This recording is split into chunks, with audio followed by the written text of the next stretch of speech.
What's up, my beautiful people? This is Deborah Wilson, also known as Seer Junda from Star Wars Jedi Fallen Order and Star Wars Jedi Survivor, and you are listening to the SSW Network. Star Wars action figures collection, each sold separately. He found out that Vader was his father, too.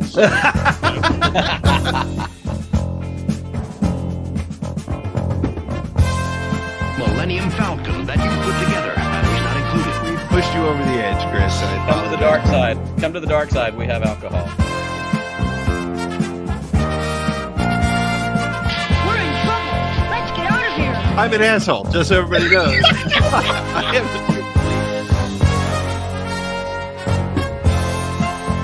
my droid? Show me what you got. It's R5D4 and the Power Droid. So, Action figures each sold separately.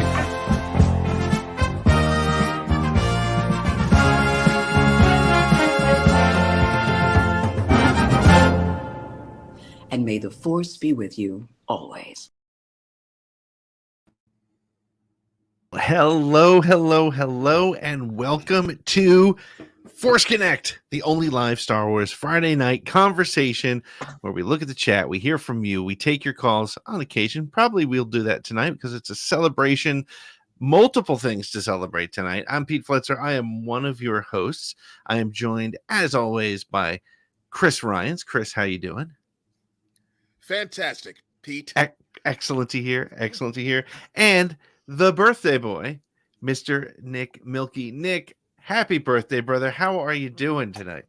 I'm doing fantastic, and my family doesn't understand it, but I'm doing exactly what I want to do on my birthday. Hang out with my friends, get a little drunk, and just talk about Star Wars and have fun. And here's the thing. We haven't been able to really talk about, we've talked about Star Wars over the last 118 plus days, Right. But tonight we can talk about any Star Wars we want, and it doesn't matter.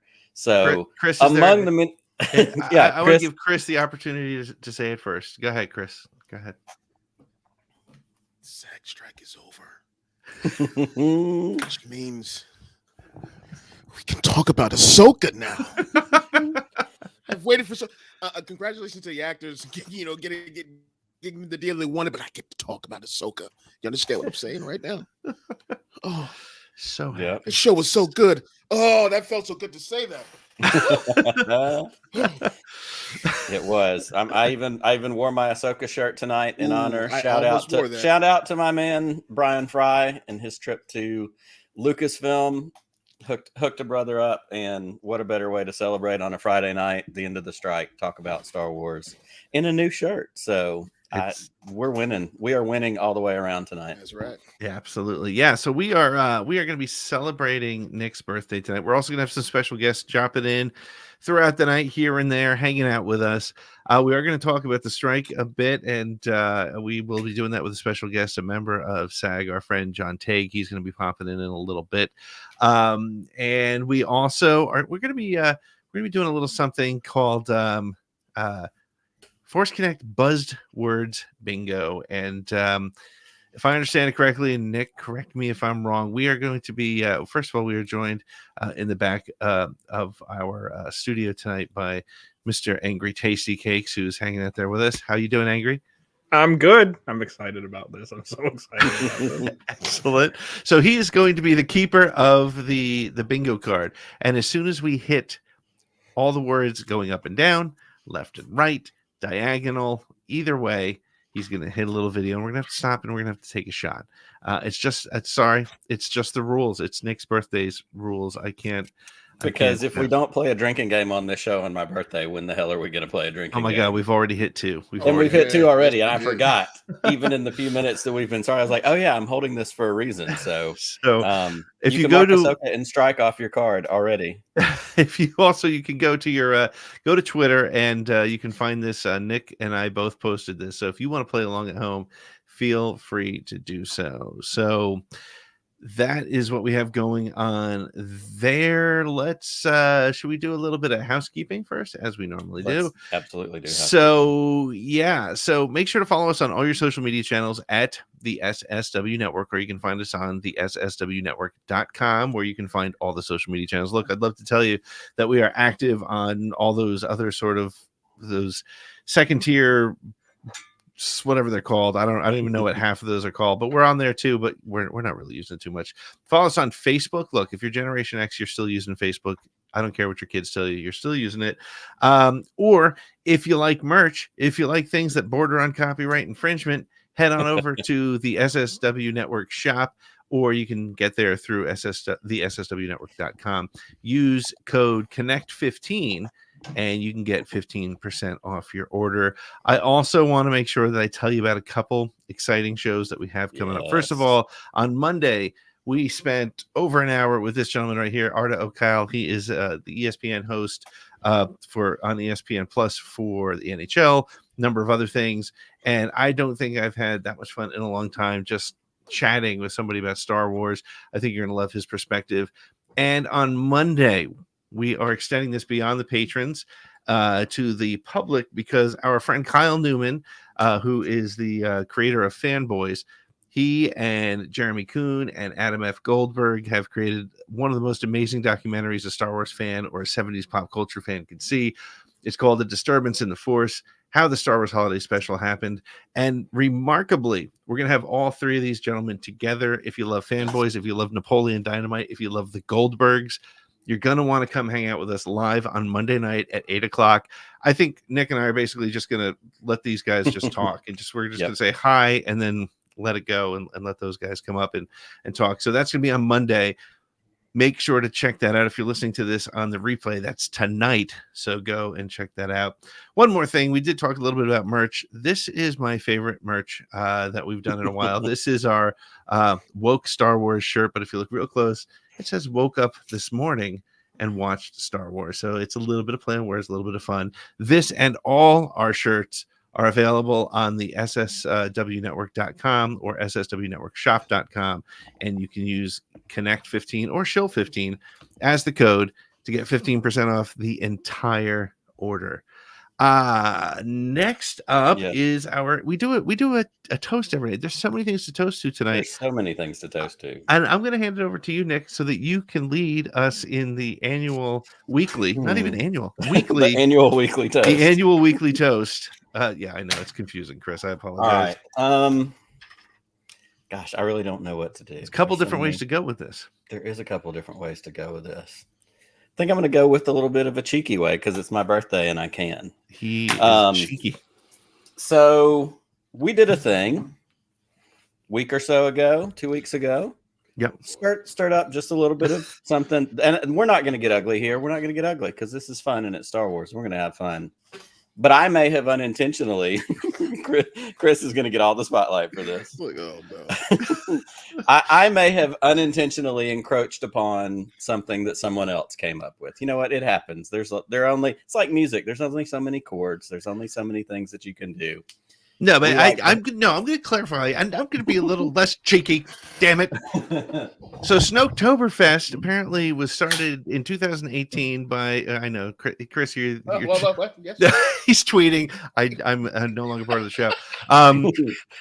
The boys by at someone else. That's right. The Blast Points podcast. I'll call them out by name. Yeah, I will. They had done that apparently back in 2018, which is fine. Then a couple years later, we were hanging out on was it the Bro Axiom show? Yes, it was Bro Axiom. Yes, it was. Yeah, and one of their former members brought up Snoketoberfest as something to do, and we enjoyed it. We didn't know it was Blast Points, so we said we're going to bring it back because we don't listen. No offense to Blast Points, I know they're a very popular podcast. I know they're good people. I think they're good people, but they didn't want to. They were upset that we had done Snoketoberfest, and we tried to reach out and try to clarify with them. We haven't heard back from them, so this is an open invitation for them. That's right, guys. Reach back out to us. But in light of that, I'll now shut up and let you take it here. We are nothing if not creative around here, so I feel like, there's so many great things that happen in months over the year, like Toyotathon. You remember in the 80s? Sure. About Toyotathon? Yep. A December to remember. So we decided, and we, kind of workshop these things as we do. There's no reason why we can't just shift away. There's plenty of room at the table for everybody.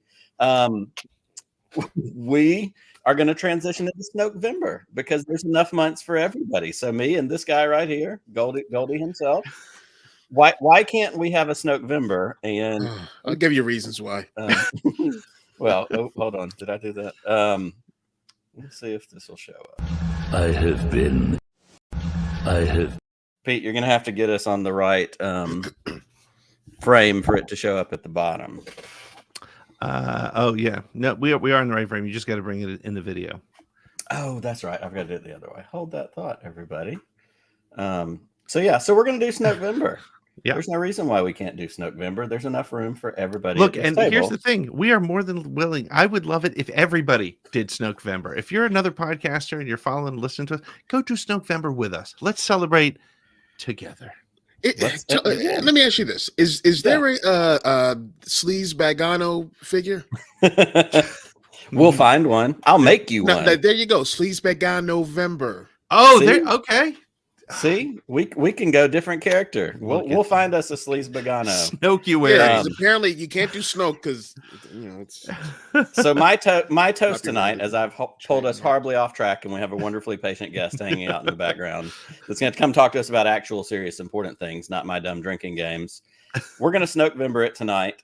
So as you know, we have our beer, we have our Snoke. We're going to go Snokes up in the glass. What we're going to do is I'm going to hit play on this Snoke clip, and my job, if I do my Snokevember correctly, is to finish. Did you wash that thing? I did, actually. I washed it after last time. It's still always clean your Snoke. Mom always said, always clean your Snoke. That's right. It's a healthy thing you need to know. So I'm going to raise my glass in all sincerity to the guys at Blast Points. Congratulations on Snoketoberfest. Right. There's room for everybody to have fun with dumb drinking games and character things. And to everybody hanging out in the chat, thank you for being here. Thank you for celebrating with us tonight. All the things we're going to celebrate. And Snokes up. Snokes up. Happy birthday. Happy birthday, brother. Your audio did not play again. That's okay. Snokes up, mother. Got him again. All right.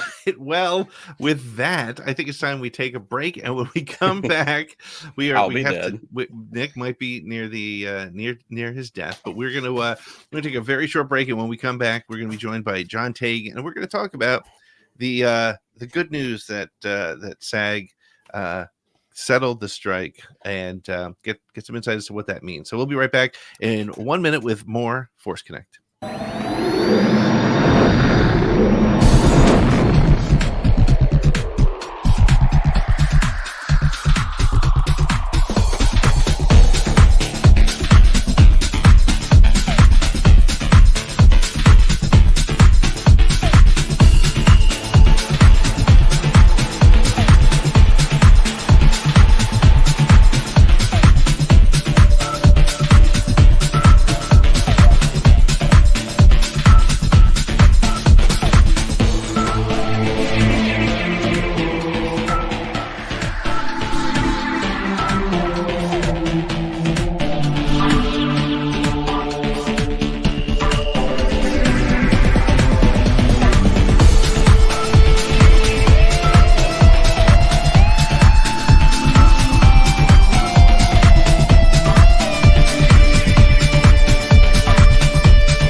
Are back with more Force Connect, the live Friday night Star Wars talk show conversation. We're excited tonight. We are celebrating Nick's birthday. We are also celebrating the end of the SAG-AFTRA strike. It was a very long strike, but hopefully they got what they wanted and what they deserved. Quick reminder, we are also playing Buzzwords Bingo. So if you're following along at home, we are we're playing a game here. We're going through, and if we hit a bingo, we're gonna have to drink. Angry, how are we doing on Have we hit any of the words? Are we? How's it looking? You're 2 away from a certain line. Okay. So you hit a couple, but this is going to be up to your interpretation, all 3 of you, because when you said them, they were in a questionable state. Okay. I think Nick's in a questionable state. Yeah. Cheers.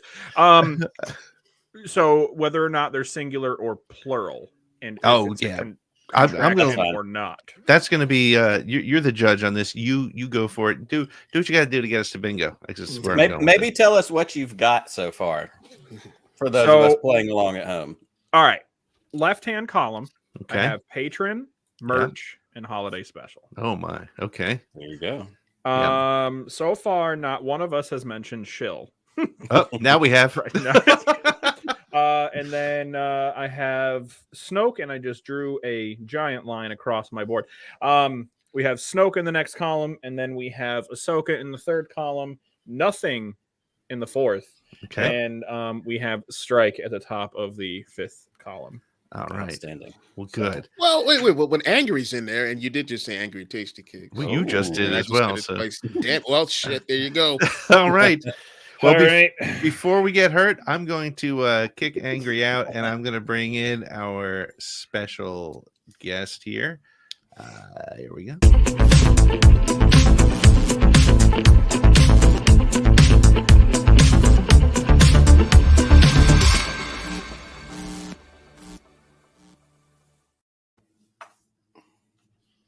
Wow. John, that is some intro, man. I love it. It has been too long, my friend. How you been? I've got COVID. Oh, that's right. Yeah, man. So I'm feeling better today. I took some Paxlovid, and I've been on that shit for like 4 days. I'm sorry. Did I swear? I'm sorry. Yes, you can. Absolutely. I've been on that for like 4 days, and I don't know if you guys have taken that stuff, but it tastes horrible. It stays in your mouth all day long. It's dreadful stuff. But enough about me. Let's talk about Toyotathon.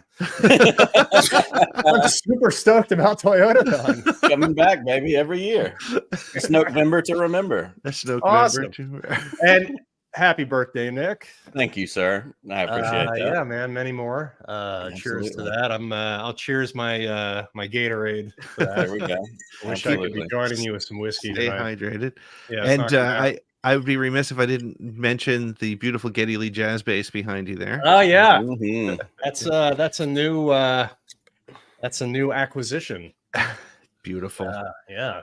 Love the Gettys. They're. Hey, listen, I wanted to say up front to you guys a big, massive thank you for standing with us on the SAG line. I mean, even though you guys weren't on the line physically, I don't know, maybe you were or not, but holding the line on your end, not talking about the shows, and that must have been.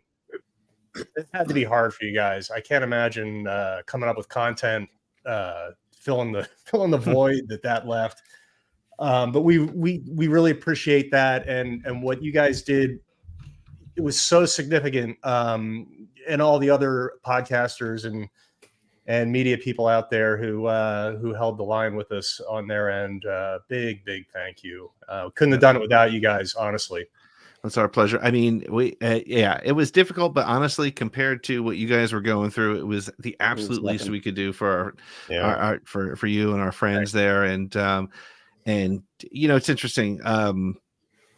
You look at the different ways that you could. I mean, me and Nick and Chris have developed good relationships with people like you and friends at both writers and Greg Iwinski, who is one of the lead negotiators, and all friends of the show. And it just feels like that was the right thing to do. And yeah, occasionally we would kind of remind people that this was sort of the direction. And to your point, it's kind of it was always a personal choice for everybody, and it is what it is. But I definitely I appreciated it. We absolutely wanted to dig into Ahsoka and other things, but it wasn't the right thing to do. So we're and it forced us to be a little more. It forced us to be a little more creative. Like it's like we came up with stuff. We did shows, but it didn't have to be about Struck content. So it helped. Right. But ultimately, like Pete said, it wasn't hard for us because it's not hard to do the right thing when you do the right thing. Like, we're just hobbyists that like to have fun and hang out and support these people who have been so generous, like you, to hang out with us, to come on, talk about your experiences. So the least we can do is take that little step. That wasn't, we didn't do anything special. We just did what we felt was right.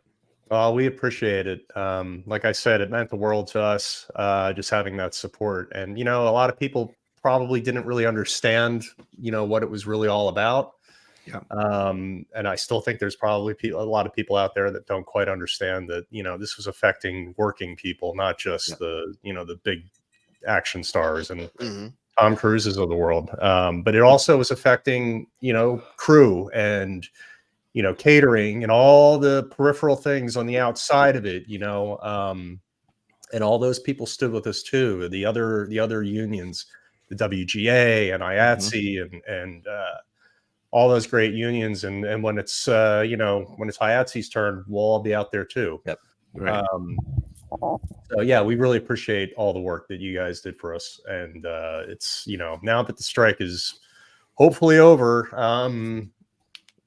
we can all get back to work and we can get John Tegg on a Star Wars. Yes, let's do that. Let's get it. Let's a campaign go. Look, unfortunately, it wasn't Thrawn. I know you and I we talked about the Thrawn thing years ago. We tried, but there's definitely room. I maybe Eli Vanto. Maybe that's because he's a couple years older now, right? Based on the timeline where we are, it could happen. Yeah. Take whatever. Well, I will be in a costume. I don't care. Yeah, I don't care at this point. Give me a I haven't worked since June. Yeah, right. I'll work in catering. I'll take it. Yeah, I'll do it.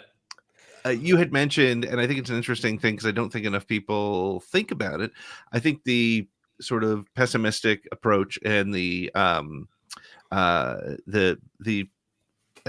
uneducated, but not in a negative way, people who just don't know the deal, they say, well, why does a Tom Cruise need to go on strike? Why is that? But talk a little bit more about why and what the impact is now that you've gotten the deal. What does it mean for actors like yourselves who are working men? You're not doing one movie, taking 3 years off and then collecting that check. And you're a hardworking actor who gets the parts where they come along, and it's not big time Hollywood in some cases, correct? Yeah. Well, let me see. Here's an example of why we went on strike. Paycheck for 18 cents for working on CSI Cyber. It cost 57 cents to send it to me. Yeah. Yep. And it's been like this, ever since pretty much streaming has been going on. So that was, one of the main reasons we went on strike, because it's not keeping up with inflation.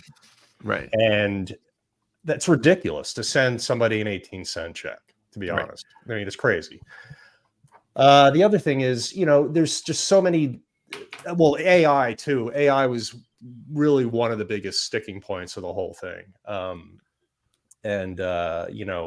glad that they've come up with a deal to figure out how to work with that. And I still think that's the Wild West. I really don't know how we're going to get around AI, because I think that it's going to start just filtering into every aspect of our life one way or the other. Right. And unfortunately for the entertainment industry, it's just like these guys are all just rubbing their hands, just going, oh yeah.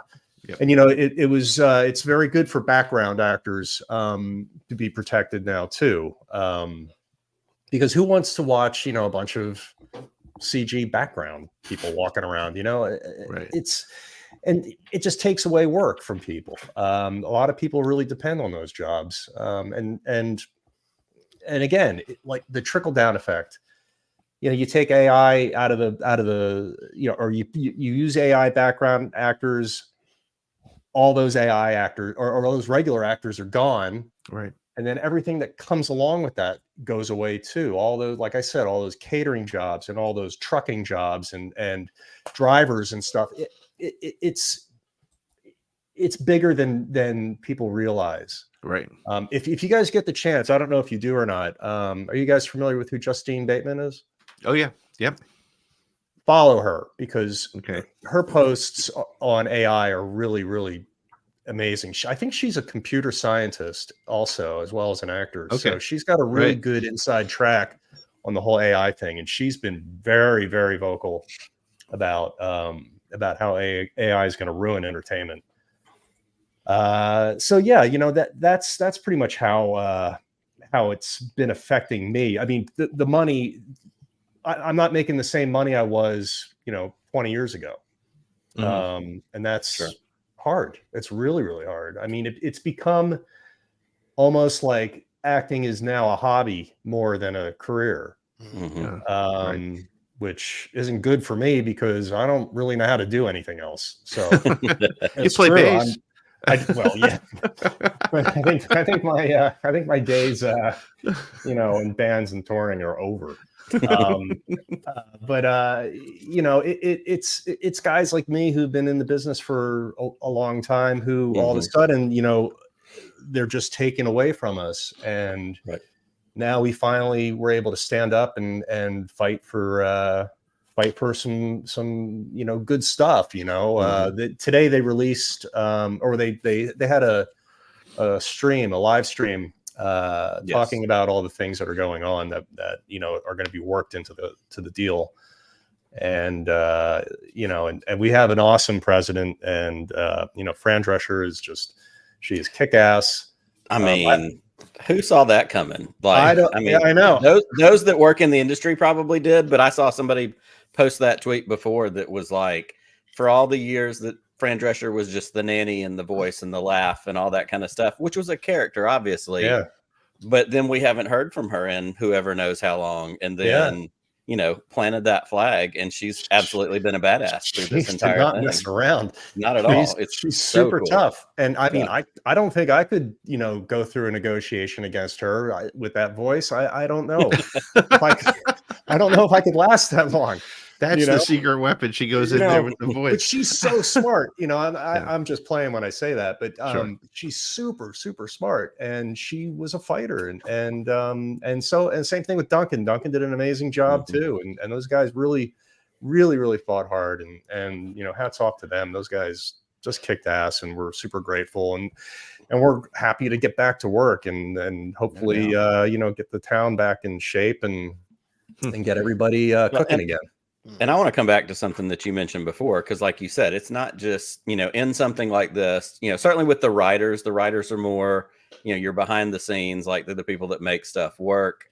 I remember they were getting screwed. Oh, absolutely. Yeah. And I remember the last writer's strike. And I remember, especially because of how it affected late night, because I was at that stage where, you know, all the late night shows, the stuff I watched, Conan, you know, people who didn't, you know, do their shows. Yeah. And so then to see, you know, this strike, and we saw it with them, and we saw it with like our friend Greg Iwinski, but also with SAG. You said it's not just the Tom Cruises, like it's the crew, it's the, you know, the journeyman actors like you who have been doing this for a long time.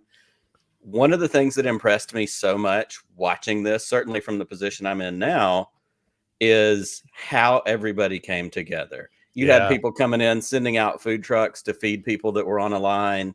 You had, you know, all the different funds that were helping people buy groceries. Like, it was really impressive. Not that I was surprised by it, but it was so neat to watch how this community of all these people came together, and Biggs helping people below them. You know, you had big actors, big name directors, big name people coming in going, no, these are our guys, and we're going to help them out because I didn't get where I am without them. I'd love you to speak about that. Well, and it's also really interesting too that, you know, the union hasn't always been super united.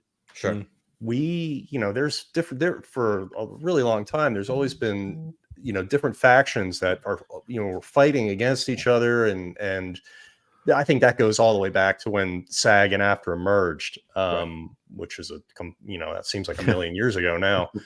But you know, just the fact that they were able to just get everybody on board. And I mean, you would see it when we were out on the line, you would see it, you know, it was pretty impressive, you know, the amount of people that showed up and picketed. And even more impressive were the people that, you know, like you said, you know, came to the line and helped out and, you know, were giving out water and like, you know, snacks and popsicles and stuff to us as we're, out there sweating it.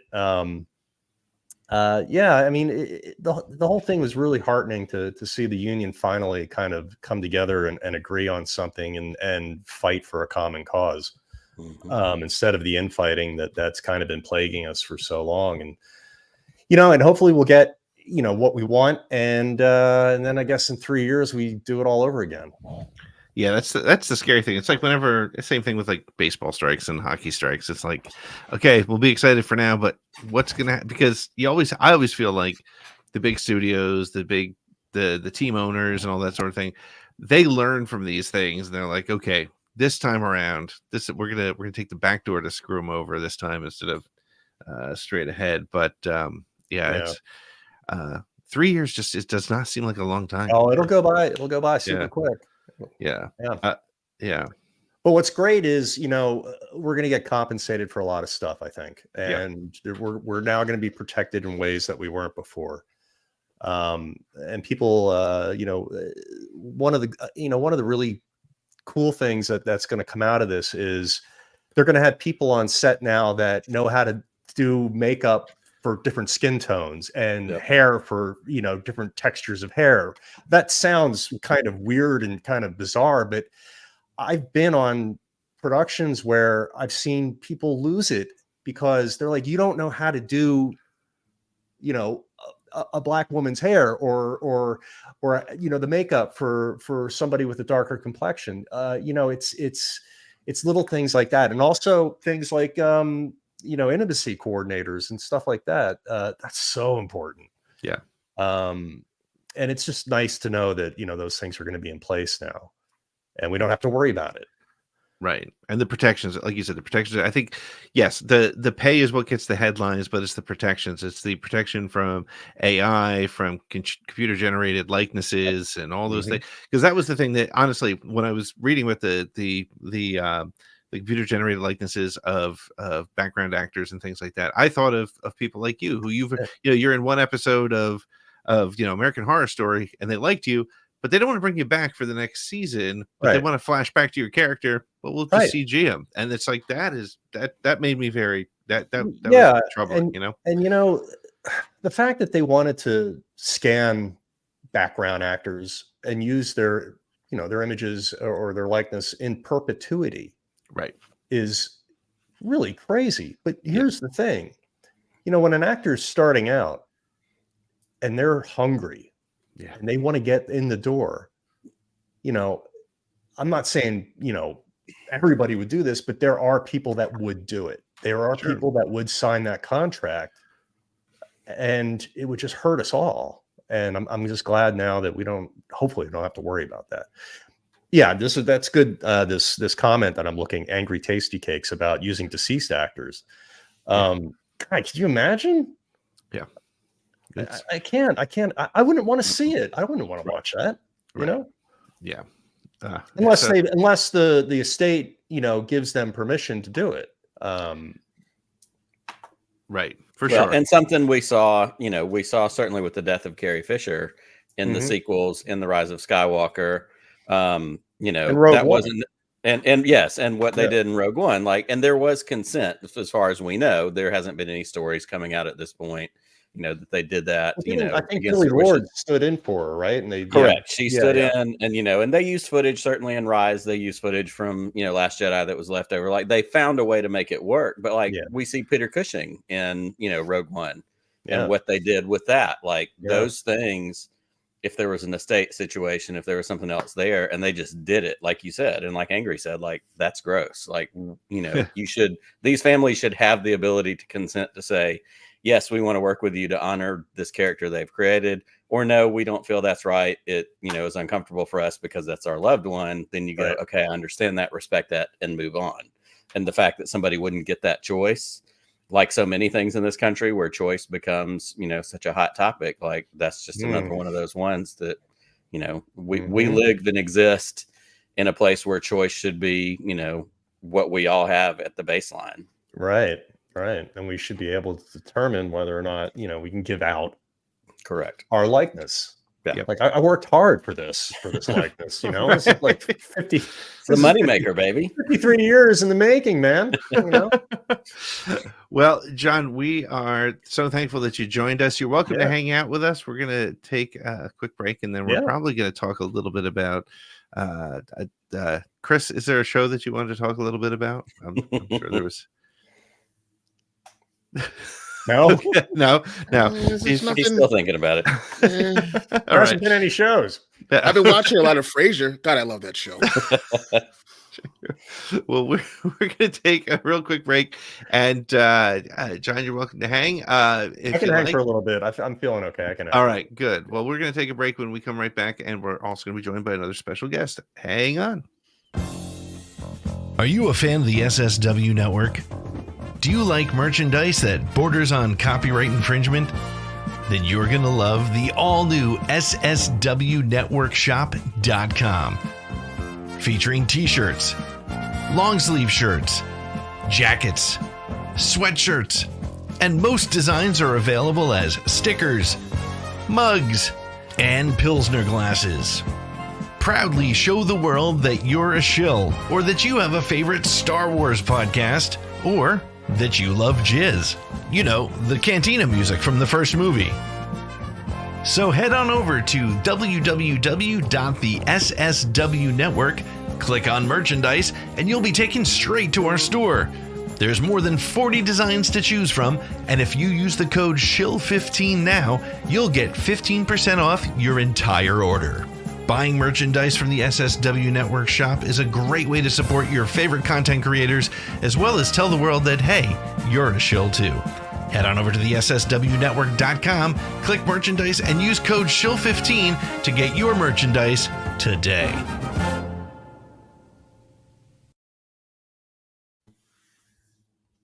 I gotta get me some merch. You gotta get. You know what? DM me your address. I'm going to send you some merch. All right, cool. I will definitely send you some. But hey, we are joined by another special guest. We'll bring him in right now.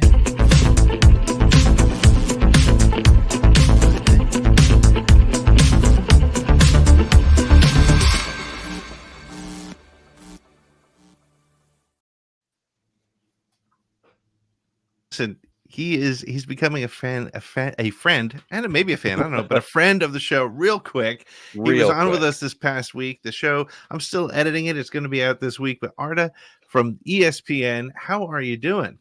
I'm very good. I just wanted to drop by super quick. First of all, Nick, happy birthday, buddy. Thank you, sir. Good to see you again, honestly, twice in 1 week. Absolutely. I literally just came to give you some breaking news. I've been waiting for the strike to end to tell you this news, and that is Strike Vintage Whiskey Snoke Holiday Special.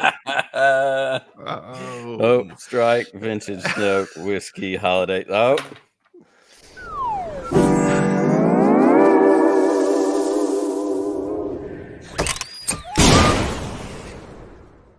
This guy's a professional. This guy knows what he's doing. That's great. Straight on through, man. Well, you're now we. How many bingos are we up to so far? That's the first, believe it or not. That's the first one. Really? Yeah. We're really close. We're really close on another column, but we're not there yet. There's one short on another column. Well, here's. Well, cheers, buddy. Here's to our first bingo. I love it. I thought you were calling in order to rub in the fact that the Sharks started their win streak on the Flyers. Can you imagine that's what I called in for, just to talk about that? It would make my week if you called in just to talk trash to Pete about the Flyers. Just to talk trash about the Flyers. Next Flyers game I have. Yeah, no kidding. Pete, next Flyers game I have, I'm going to bring you into studio.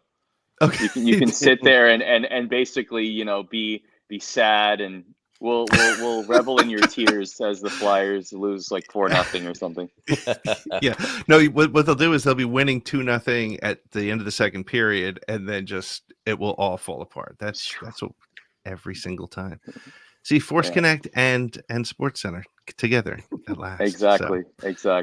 But well, I listen. I just wanted to come and say hello. You guys are the best. I'll be back sooner than later. But Nick, happy birthday, buddy! I just want to say, thank you, friend. So good to see you. Thanks for coming. Take it easy, guys. See you, man. Love it. What a guy. What sport were you guys talking about? It's the one with knives on their feet, Chris. Oh, that one. Yeah, ice and knives on their feet. The hockey. I've heard of that. So, as we were just talking about, the strike has ended, and we are now finally able to talk about content. I know I'm excited to get to our Loki conversation. No, wait, wrong Disney Plus.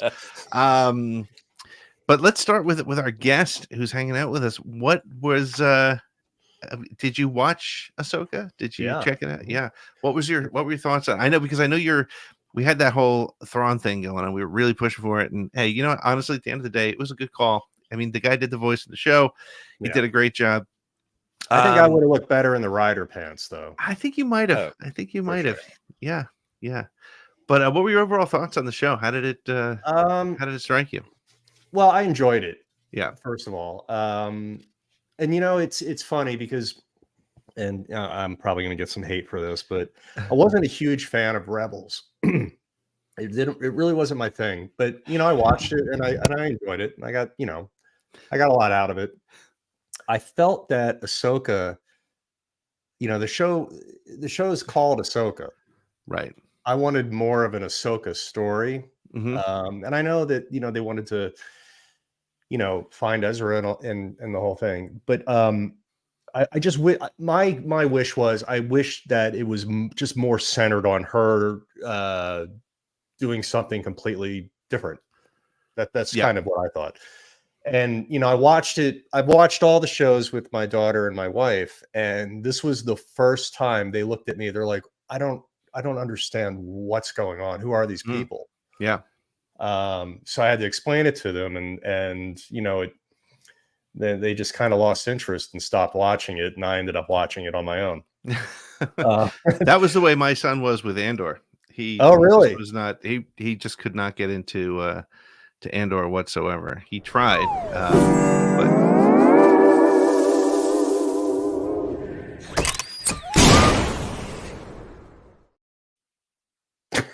closed the line, didn't we? There's another one. All right. We did it again. Again. That's 2 bingos so far. Wow. You guys aren't going to make it. It's early. Happy birthday, Nick, so far. Yeah. Oof. But getting back to Ahsoka, there was a lot about it that I really did like. I thought visually there was some amazing stuff. I thought I liked the fight scenes. I thought that Diana and Asanto was great. Oh, she was amazing. Fantastic. Yeah, I mean, I was lucky. I got to meet her dad, Dan Inosanto, who was one of Bruce Lee's best friends and one of his only students. Really, really interesting guy. And, you could see it in her fighting. She's just, incredible. Yeah. And there were some other things that I really liked about it too. There was a lot of, I felt like one of the things that bothered me about it was I felt like there was a lot of long pregnant pauses, a lot of just kind of looking at each other scenes. Yeah. And I don't know, I was, it kind of was a little draggy in some spots for me. But overall, I dug it. I was, I thought that the Balin character was great, and I really wanted to see more of the two of them on their side quests. That's what I wanted. I think we'll see more of that, and I think we'll see a bit more of I don't know. It'll be interesting to see where they go with it. I do have to interrupt there real quick because we do have another special guest hanging out who just dropped in, and we want to see what she has to add to it.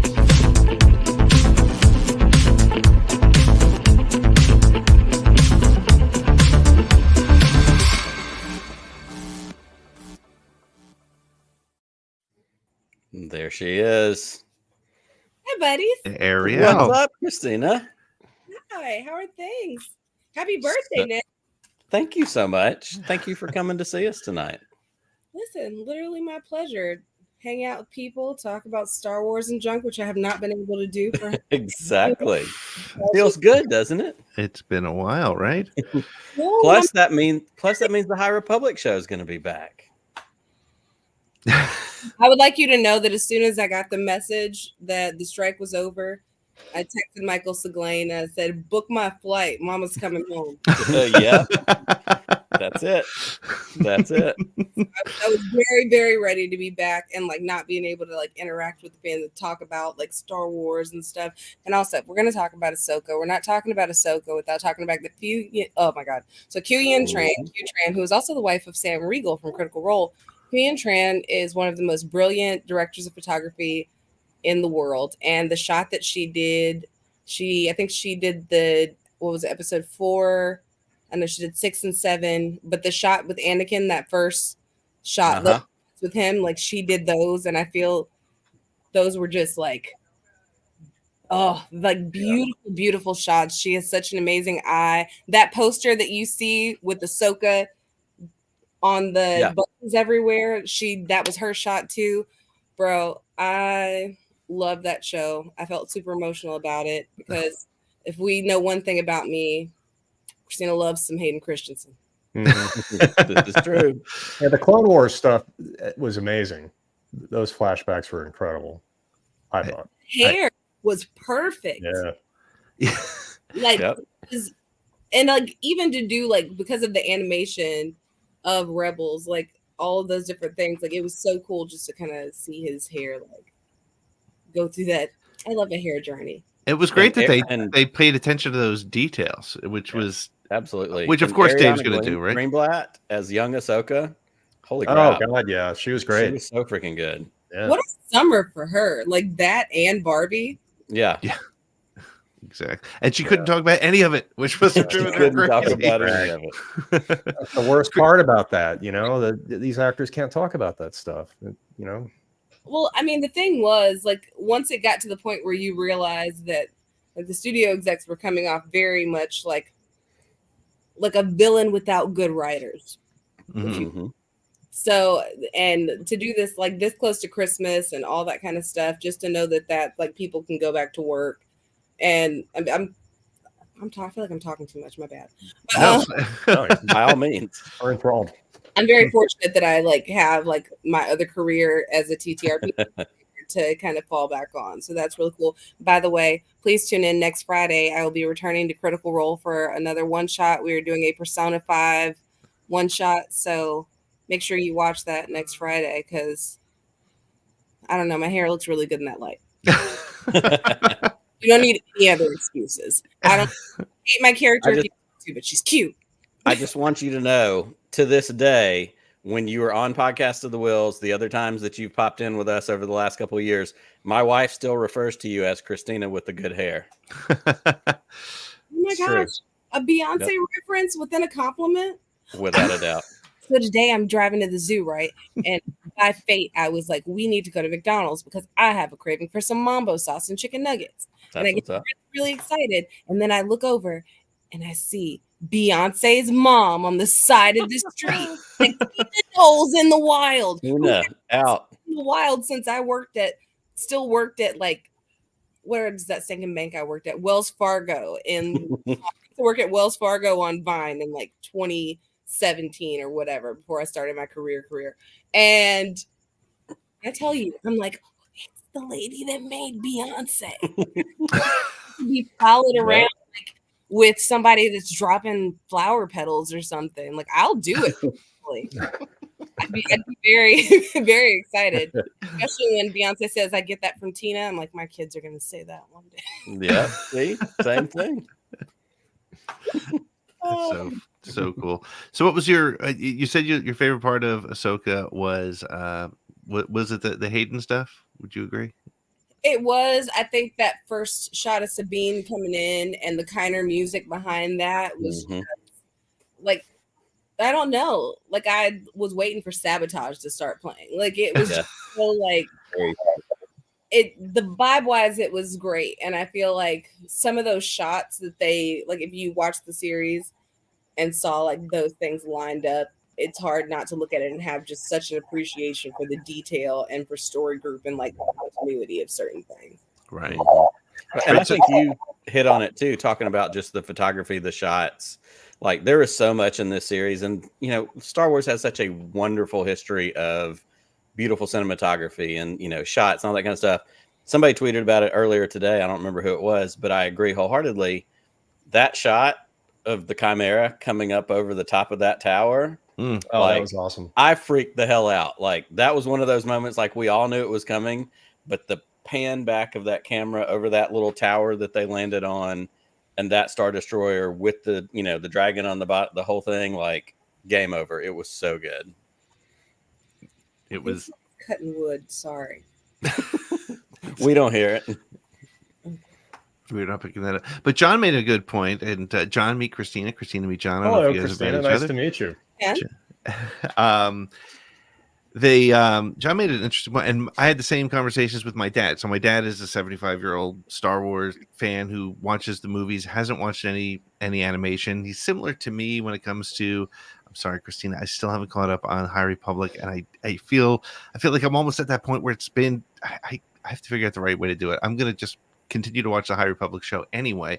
But point being, as John was saying, the show may have was a little bit challenging in some cases to people who hadn't seen Rebels. What's your thoughts on that? As somebody who, you know, again, High Republic to me is like it's a different galaxy. It's a third galaxy in my head just because I haven't gone there yet.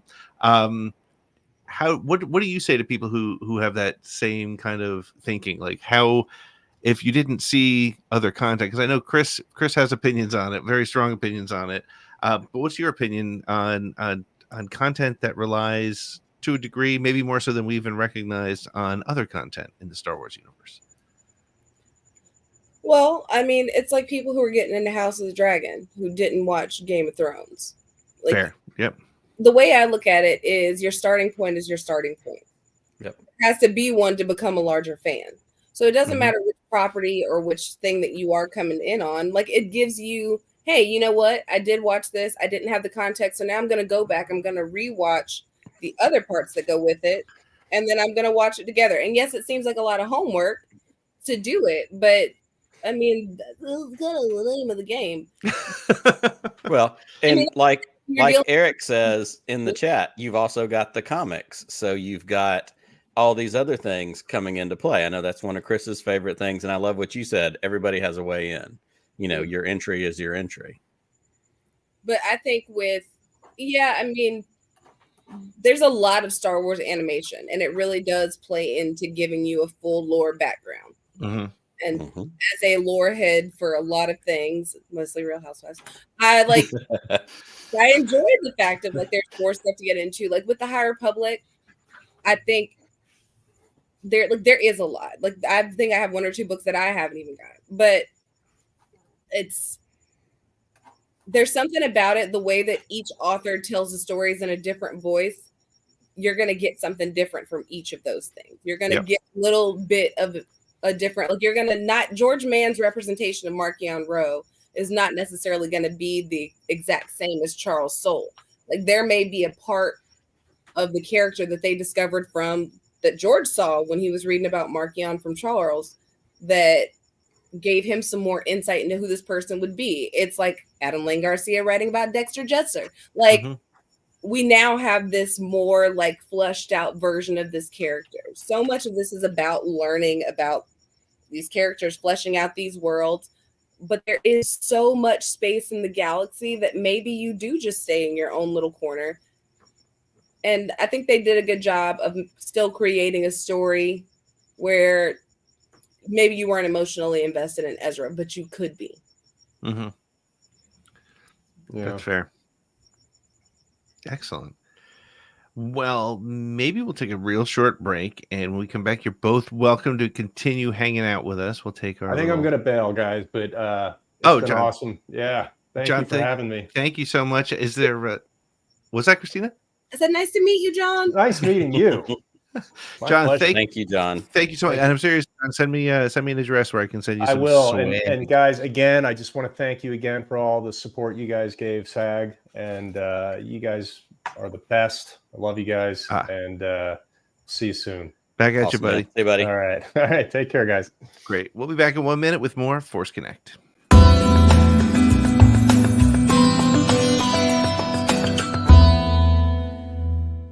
Revenge of the Sith acting challenge. I play Obi-Wan, you play Anakin. You're the blue line. No. Let's go. You were the chosen one. No, this is a FaceTime call, buddy. I think It was said that you would destroy the Sith, not join them. No, you definitely have the wrong number. Bring balance to the Force, not leave it in darkness. I'm not even sure what you're talking about, but thank you for calling. Check who you're trying to call. You got the wrong number, and don't be so upset about it. I'm sorry. You just have the wrong number. It happens. It's happened. You were my brother, Anakin. No, I'm not even Anakin, and I don't know who you are. I loved you. Oh, hey, easy.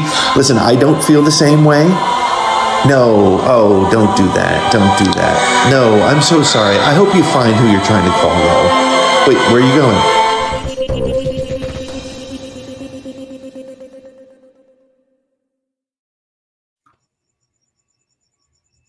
Back on Force Connect, hanging out on Nick's birthday with some special friends hanging out with us, and I'd be remiss if I didn't pop open and see how our producer friend Angry Tasty Cakes is doing back there. Let's bring him in real quick. Angry, say hello to our special guest Christina Ario. Yes, longtime listener, first time caller. I am a huge fan of you, Christina. I do listen to the Old Republic show. I own all the books. So this is exciting. Sorry, Nick, I'm totally claiming this birthday gift.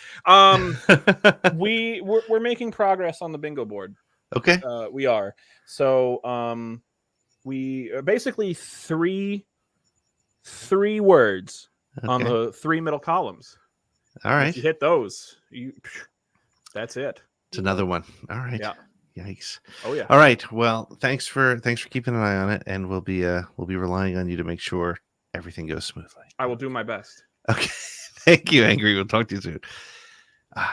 Christina, so when you found out that the SAG strike was over, what was your reaction? I mean, you've been it was a long time. I mean, and I think we also, even as fans, we noticed that the coverage of stuff was very different as well. So how did you, obviously you were happy, but tell us about what was going on in your world when the word came down. I mean, I guess just I didn't really know, because the thing is, I'm still not union. However, right. I still plan to be, and it's something that I'm going to need in my career. But me personally, it did not feel right to me to watch my friends, to be out there on the picket lines with my friends, to watch my friends on the picket line, and me to be like, hey, you know what I'm going to do? I'm going to go and representative for one of the largest franchises in the world without any qualms about the way that affects you guys. And I'm very fortunate that my team at Star Wars, our team, they were exceptionally supportive. As you saw, Kristen's show was not there, my show was not there, and those were moves of solidarity. And I'm really, really grateful that they were understanding and that I kept my job. Because and the thing is that I love it so much, and I've been so in the mix of it that to be out of it just feels weird. And it was one of those things where I was so excited, we're getting ready for phase 3. There's so much stuff that's going on and planned. And I mean, the fact that the timing worked out, that it was oh, look, it's the day of phase 3. Right. But I mean, it was stressful in the sense of I don't like being bored. I don't like not having anything to do. I can't be that person. And obviously I have lots to do. I have 3 children, but I got very involved at school. And I want you to know that I've really embraced my role as the weird mom at this school. Shows up and the kids are It's a very structured school, and it's like one of the moms walks in with pink hair. And I'm just like, it's who I am. It's not a face. Leave me alone. But, Automatically the cool mom. Yeah, I would call you the cool mom at that point. Yeah. It's very interesting, all of it. But I've like just been doing kid stuff, working with, again, doing more tabletop RPG stuff, which I mean, that's ultimately how I got started and what I love, and to be able to go and have that outlet to still be creative and play. We did a show with Matthew Lillard that's about to come out, Faster Purple Worm Kill, which is basically a total party kill D&D game where every episode everybody dies. So that's fun. But yeah, I mean, I've stayed busy, but I just like my heart is High Republic, and so not being able to talk about that was a lot for me. So let me ask you about High Republic real quick. Have you had a chance to read anything from Phase 3 just yet? Like for stuff that has already been released, like the Shadows and Starlight, like the first couple issues. I know the Markion Road book comes out. I have the Markion Road book already. All right, no need to brag. And the High Republic, Kevin Scott's High Republic comic just started this past week. Have you had a chance to read any of those? And if so, what do you think? What do you like about this? The direction that Phase 3 is going in? I got thoughts. Can I be very vague on this, if you don't mind? Of course. Sure. I'm very excited. There is something in particular that as you continue to read, you will notice and be very excited. Well, you won't be as excited as I am about it. It's kind of right there in your face if you've read it already, even in the first couple of issues. Or if you've looked at my cover photo on Twitter, you might have figured it out. But all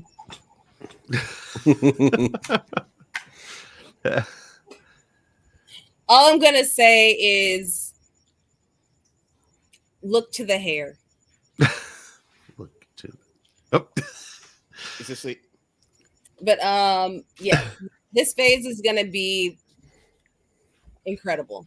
I think it's gonna be, and also you have to think about it. We're coming out of this phase and we get Acolyte. Yeah. Yeah. About how this is kind of an all roads lead to the Acolyte type situation. Also now having Young Jedi Adventure, like, bro, Bell Zettifar is like popping up on Young Jedi. Yeah, I'm so afraid for that show. Like, cause I know that they're children, and then there's levelers out there, and I'm like, oh no, please don't let that be the finale. Here's a reminder: it is Disney Junior. Yeah, but hey, when I was a child, they killed Optimus Prime in front of my face, and I was 11, and I never recovered. I don't know if they would even. They may do something like that. It was different in the 80s, Chris. It was totally different. We were all test subjects. But the leveler it's exciting. I hosted the Concept Art Awards with Ian McCaig 2 weeks ago, and I'm talking to Ian, and we start talking about High Republic. He finally is like, they're that girl from that show. But so we're talking about Padme and all the people he's created and different things. So now we have this fact that I'm very excited about. The same person that created Darth Maul and the same person that created Padme created the Leveler. Like that's an Ian McCaig development, like character concept. And I think that is absolutely cool. I love that Ian is still actively involved. I think that's amazing. That man is the most charming person I've ever met in my entire life. Like, I am moderately charming. That man is like excessively charming in one of those ways where, like, so he tells me the story, right? He was a concept artist with a young concept artist by the name of Peter Capaldi, who he also took art classes with. And they were working on some stuff. He got Peter Capaldi to take this job and to go into acting and to like seriously consider acting. He goes into acting, gets an Oscar, becomes freaking Doctor Who, becomes the Doctor, and he was a concept artist with Ian McCaig. Like, I think that is wild. He could have been. What did he say? He said he could have been one of the greatest concept artists in the world, but he just became one of the greatest actors. And I think that in small worlds, like multi-brain lane connections. I think that's really, to Chris's point, like I said, I'm far from an expert on High Republic, and I say that, and I guess I'm talking to you, Chrissy, and I'm like, oh my god, I gotta just read this stuff. I just gotta get there, but I know enough to know. I'm glad it finally kicked Well, in, Pete. Sorry. Who cares what I say? Who's listening to Chris? you have to say. I want to hear what you do. Listen, you tag me in every TikTok. I know what you're up to. Yes, man. My face right here. Let's do this. That's right. We what we need to do is we just need to give Chris and Chris.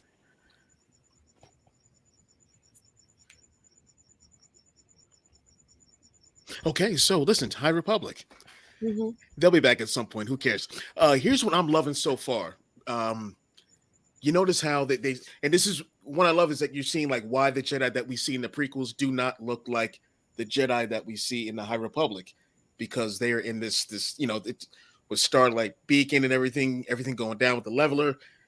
They have to churn Padawan to the Knights real quick, and they don't have time to get them to construct their lightsabers and all that kind of stuff. I love how now we're seeing the transition from the High Republic style to what we know of Jedi now. I think that's amazing. What you got thoughts on that? My thoughts on that are, the thing is, part of Leslie, even her pitch for the Acolyte, is like the villains are leading that story, is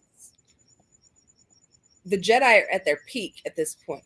There are a lot of Jedi throughout the galaxy. Like what we're seeing in Skywalker era, like that is a decreased amount of Jedi. That is a small Jedi. Like, I mean, let's not even talk about after Order 66. But we're seeing the Jedi at their height. We're seeing them like pristine robes. Like they're not looking like they might go like panhandle for a minute. Right. But it's like it's very pristine. It's very, I don't know. It's like very like early organized religion structure. Very much.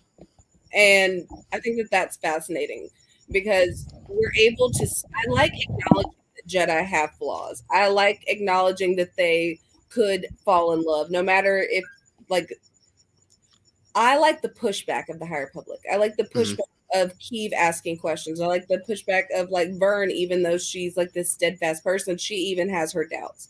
Yeah. There's not these all-confident Jedi who think that, like, their way is the only way. They're actually asking these questions. Yeah. Yeah. And what this does is, because like, of course, as a kid growing up, I love the Jedi and all that stuff, not knowing like everything about them, of course. So when I forgot how old I was when I was 20 something, when Phantom Menace came out and then past that trilogy, I was like, I don't know if I like the Jedi. I don't like, how they come off. And it's not, I'm not talking about bad writing. I just mean the Jedi as they are as a religion and how they handle things. Now with what I'm seeing, what I think is going to happen with the High Republic, I now have sympathy for them, and I don't feel as like those guys are just terrible and they didn't know what they were doing. I'm not like that anymore because I see this build up to how they got this way, and I think that's that's just expert writing on everyone, like from the Luminous writers, like all their stuff. It's amazing. Well, I mean, you even have to think about how the story of Keeve like ties in, like the story of Keeve. Dooku Jedi Lost is one of my absolute favorite Star Wars books. I talk about it all the time. But with that book, you see him talk about the Lost 20, and Jedi Master Trennis is one of those Lost 20. Yep. Like, the significance even of her having that title tying into this great history that goes even into Dooku and into those different layers, I think is extremely important. Mm-hmm. And we know, like, because of that little nod, that maybe it may not be the most fortunate of events, but I'm excited to see what happens. Like, this isn't the end. Like, just because it's like phase 3, it doesn't mean it's the end. Where do we go from here? Because there is so much room to play in this galaxy. Mm-hmm. That's the thing. Like, and setting the story so far back that you are removed enough from the Skywalkers to invest in other characters, to invest in other Jedi. That is just as important. And I think that that's why Claudia, Kevin, DJ, like they've all fleshed out these characters so much, and they're invested in the characters. And we're not talking; these aren't people who just somebody off the street and started writing characters like Kevin and Darth Vader. Like all of these things, like they have a rich history of Star Wars stories. So you're getting these people who are at the top of their game coming in telling stories. Alyssa coming in off of Dr. Aphra. Like, we have insane levels of talent handling these Jedi, handling these stories. And I know a lot of people have their feelings about the High Republic because it's not something that they're familiar with. They think it's an erasure of like Old Republic, which it's not. It's not. They're very much still on the timeline. And I know it's fun to hate things that are different or new or that welcome people that you think don't necessarily belong and it's not for. But again, Star Wars is for everyone. There's a space for everyone in the galaxy. And I think that the people that did get their start with the High Republic, like those people are going to be lifelong Star Wars fans now. Some of those people are very young. Like you don't become a lifelong fan until you become a beginner first. That's right. And I think that we have to start having a healthy understanding of not scaring people away because they don't know something or they don't know that this in 19 did it at a time period when they maybe weren't even born for another 2 years. That's supposed to be their thing that they care about. Me coming in, like it's the same thing with the prequels. I love the prequels because as much as I love the Ewoks as a kid, as much as I loved Star Wars as a kid, that felt like a Star Wars that was for me. That was a Star Wars I got to go see in the theaters. That's a Star Wars I got to go. And we have to be mindful of the fact that even it's like when they do a reboot now and people are like, why does it look like kid stuff? Because it's for fucking kids. Like, Exactly. Like yes. Enjoy it. Yeah. Don't get mad because you are not necessarily the target audience. Just enjoy it for what it is, which is a continuation of story, which is a growth of the universe, which is going to allow you in 20 years to not have to search high and low for all this stuff. Like, look behind you all. All of these things that we have, all of these Star Wars things that we had, things would not exist if somebody did not carry that torch. We are creating new torch bearers with the High Republic, who, in their love for that, will go back and read classic stories, watch classic movies, and that's exactly. I agree with you. Wu-Tang and Star Wars are for the children. 100%. Well,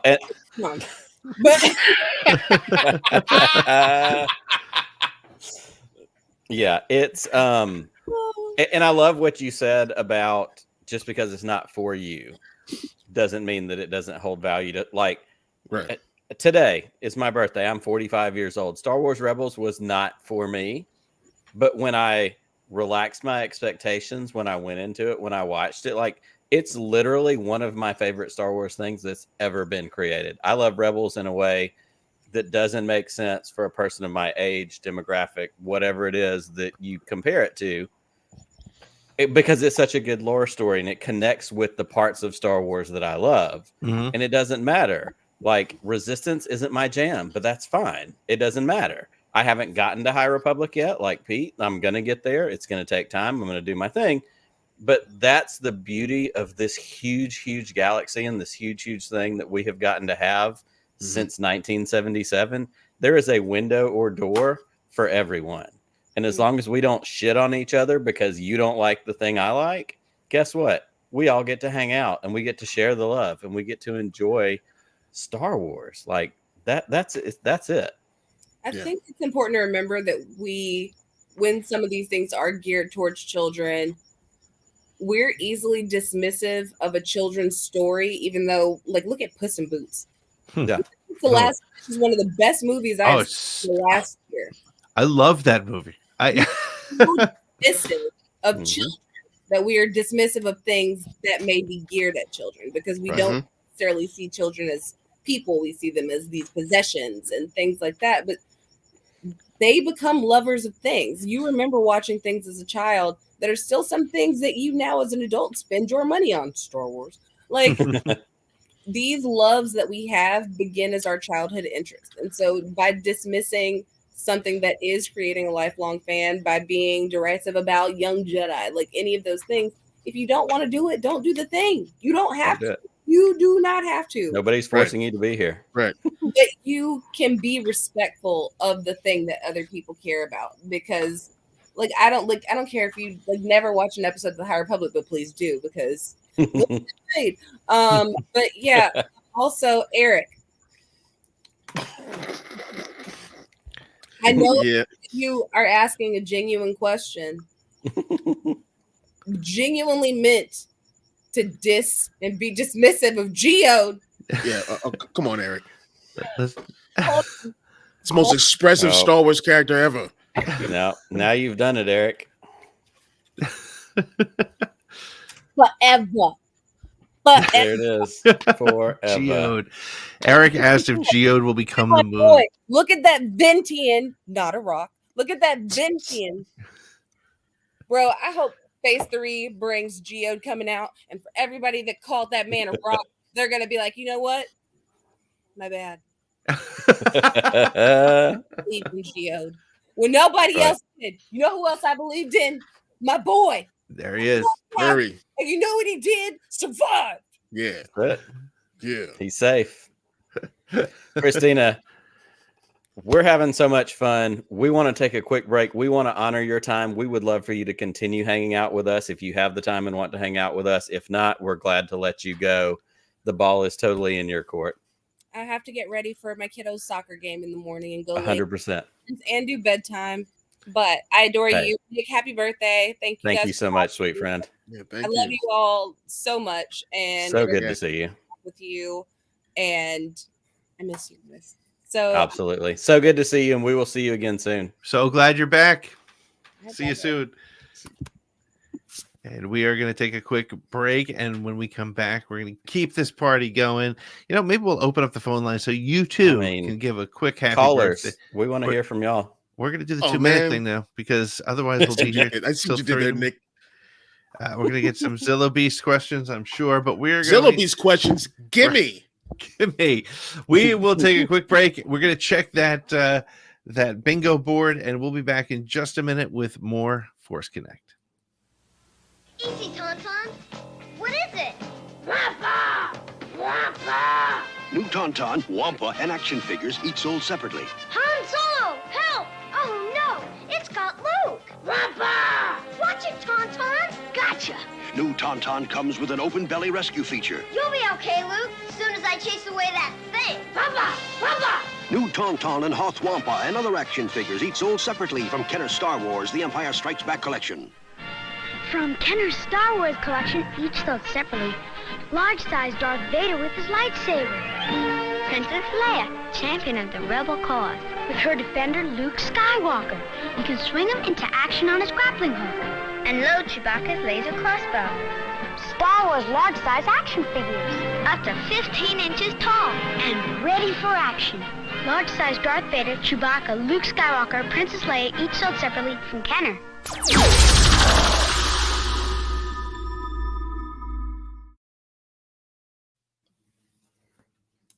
Watching that commercial, they're like large size Star Wars figures, ready for action, and like Luke does a split.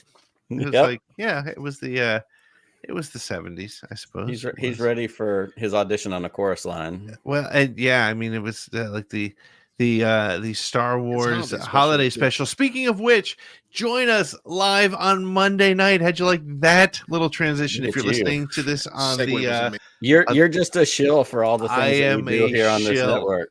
Just shilling. Listen, if you would like to join us live Monday night with Kyle Newman from Fanboys, Jeremy Koo,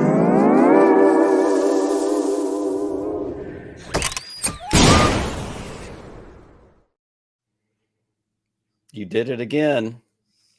We hit another bingo. Uh-oh.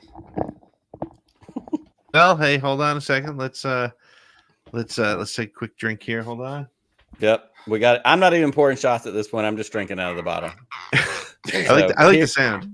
Here's to another bingo. Like Christina, I have soccer tomorrow as well, and she's 3 hours behind me. So, cheers. By the way, thank you, Christina. Thank you, John. Thank you, Arda, for hanging out with us tonight. So much fun. It's such, Nick and I think I text Nick and probably speak to Nick more than my own wife half the time. And when you think about what the Star Wars community is about, what these shows are about, and our show and our network in particular, and just the fact that we get to hang out with and have friends like we do now through this, including all of you hanging out with us listening tonight, is such a great thing. And I don't want to take that for granted at all. And I'm so thankful for each and every one of you. And we're excited that we do get opportunities to talk to people like Kyle and Jeremy and Adam F. Goldberg on Monday live on the show. Join us, hang out with us, and be ready to have some fun. So we talked High Republic, which I say it all the time, Chris. I just don't know where to start with High Republic. I'll give you a spot to start at. All right. The beginning. Well, I was going to say, they talked High Republic and it was so sweet. And I'm so glad that Pete and I could get out of the way and you and Christina could have that opportunity to have that conversation. I don't understand most of the words you said, but it sounds awesome, whatever it is. I do know enough about High Republic, Chris. And tell me if I'm wrong here.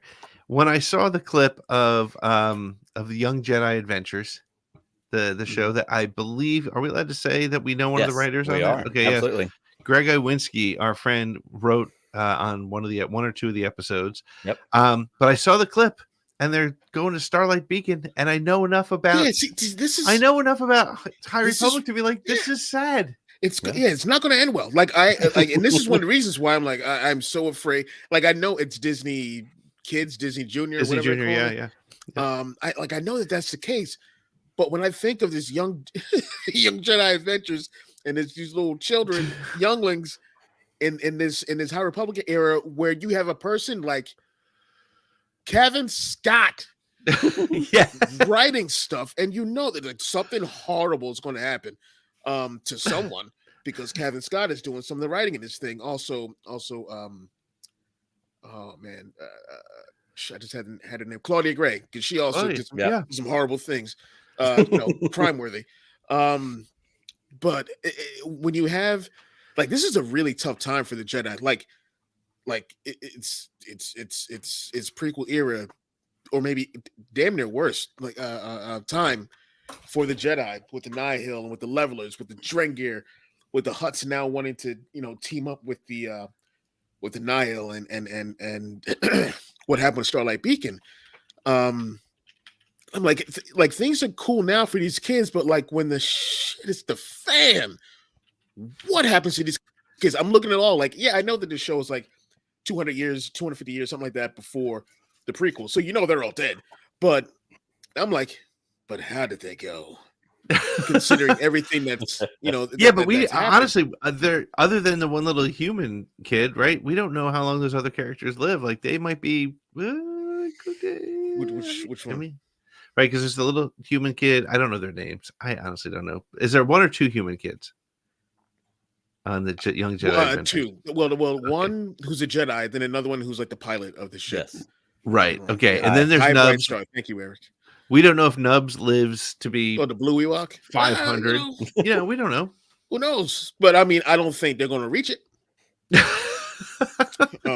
Master Skywalker, there's too many of No, I don't think that. Oh no, he's just. I mean, who knows? I know they're not going to bring the Leveler. The Leveler is this creature that feeds on the Force, and it turns Force users to stone. So we've seen that happen. It's like a horrible ordeal that the Jedi go through, or Force user goes through, before this thing totally just zaps out their entire life force, and it leaves them as this husk, and it's horrible. It's messed up seeing it in the comics.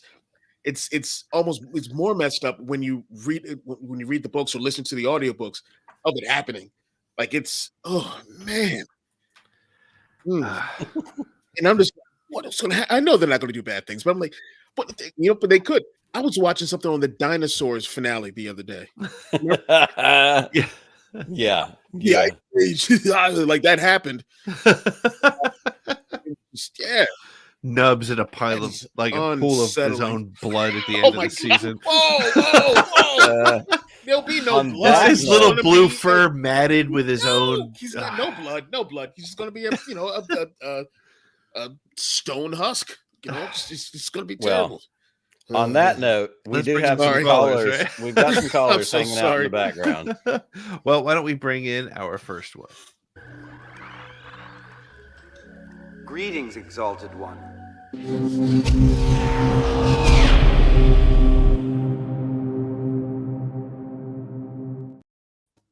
Honest Cloud merch. Check it out. You never know what you're going to get. Mm-hmm. You're going to get a Zilla reference. You're going to get incest. Or you're going to get Honest to Claude merch announcements. Or an echo. Or an echo, because we're definitely getting an echo from Eric tonight. Yeah, I'm upstairs room. It's okay. How are you, my friend? I'm doing it right, and I'm riding high. I've been acknowledged, and my words have been acknowledged by Christina Ariel. We got her, and I got a chat response from Molly Damon. I'm doing good. I'm going up. What did you bother Molly with? I brought up that I brought up Bristol Stance because that's her favorite glup shitto. Oh, okay. Who is it? Bristol Sant. She's the Mohawk dancer girl from Java's Palace. Totally not. Okay. I gotta say, I do like the sound of the echo. It sounds a little. It sounds like a stormtrooper. Check out that new B-15. Yeah. What was that? Just a drill. Probably just another drill. Geo can grow, and he can develop his own gravitational pull. This is true. I'm going to be having Austin. I just recorded Austin on my channel, and that's dropping from This Is the Way Seekers podcast. Okay. Co-host to Scotty Holiday, who I'm cool with. Oh yeah. I'm doing pretty good. So acclimating to new spot. Hopefully I'll get Raven on an episode next week. Yeah, and I can't help. I just want to talk a lot because I want to hear my voice as a stormtrooper. This is better than the one that's inside the helmet. Oh yeah, the helmet one sucked. Hold on 1 second. Okay. Today is our Independence Day.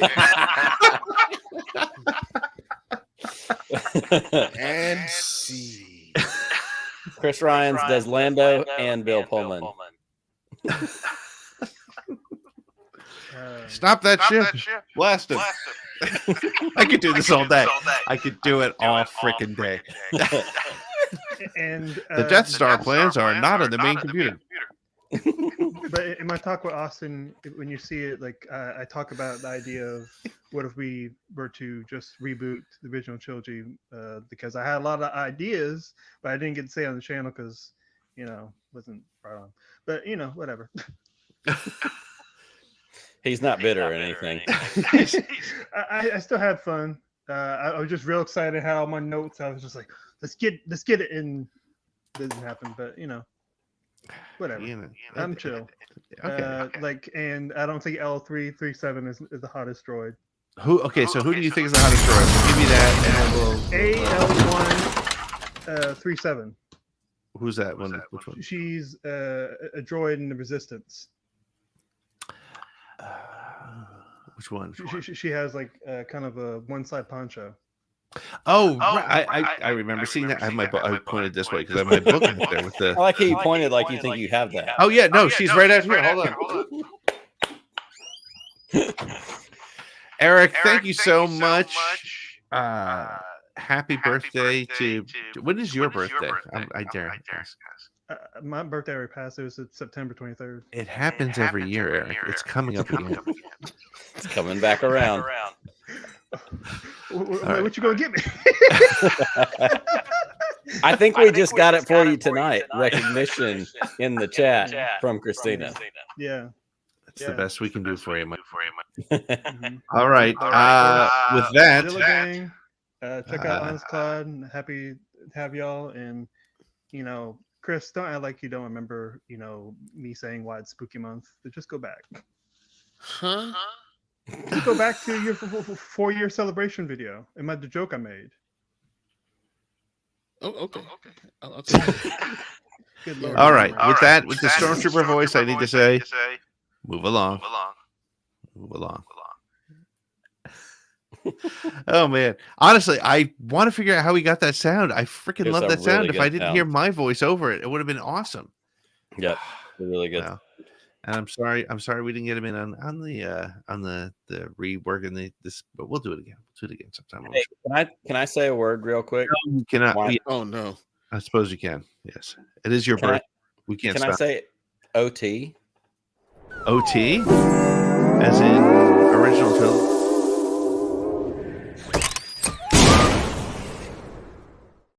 It's cheating, but I knew it was coming. I think we're doing really good at this game. This game is awesome.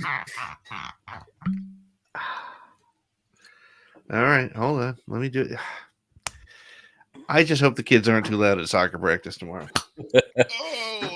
Why is Jack's dad being so quiet over there with his sunglasses on? It's not even sunny out. He hasn't blown the whistle once. All right, let's bring in another caller. Here we go. Keep your eyes open, huh? How's it going? Hey. Happy birthday, Nick. Thank you, sir. There he is, Eric Brown. How are you, sir? Oh, what do you? Oh, is that iced tea or a tall glass of bourbon? No, it is. No, I'm not a whiskey person. It's Fistmas from Revolution in Chicago. Yeah. Fistmas. Yep. It's holiday season already. I got this new one from Roosevelt's. Oh, dude, what is that? Is that a sweatshirt with wampus on it? Yeah. They had this on Shop Disney Nice. late last week or something. Yeah, it just popped up out of nowhere. Roosevelt stuff is so good, but so expensive. So it is, but I this is the first of the sweatshirts I have from them, and I am super impressed. This material is awesome. And by the way, I would be willing to say more positive things about Roosevelt's if they would like to sponsor our show. I know they sponsor They should. other podcasts. I think they should. I'm just throwing it out there. Roosevelt's, if you're listening, hit us up. Yeah, All but right. do they want to have people who are Gen X doing this? No, you're right. What? Right. Right. Gen X. Roosevelt's. Yeah, they want Gen Xers doing this. That's a good question. Like, are we too old for Roosevelt's? We might be. Yes. Are we? No, We wear are. it anyway. No, we're not. Eric, so what?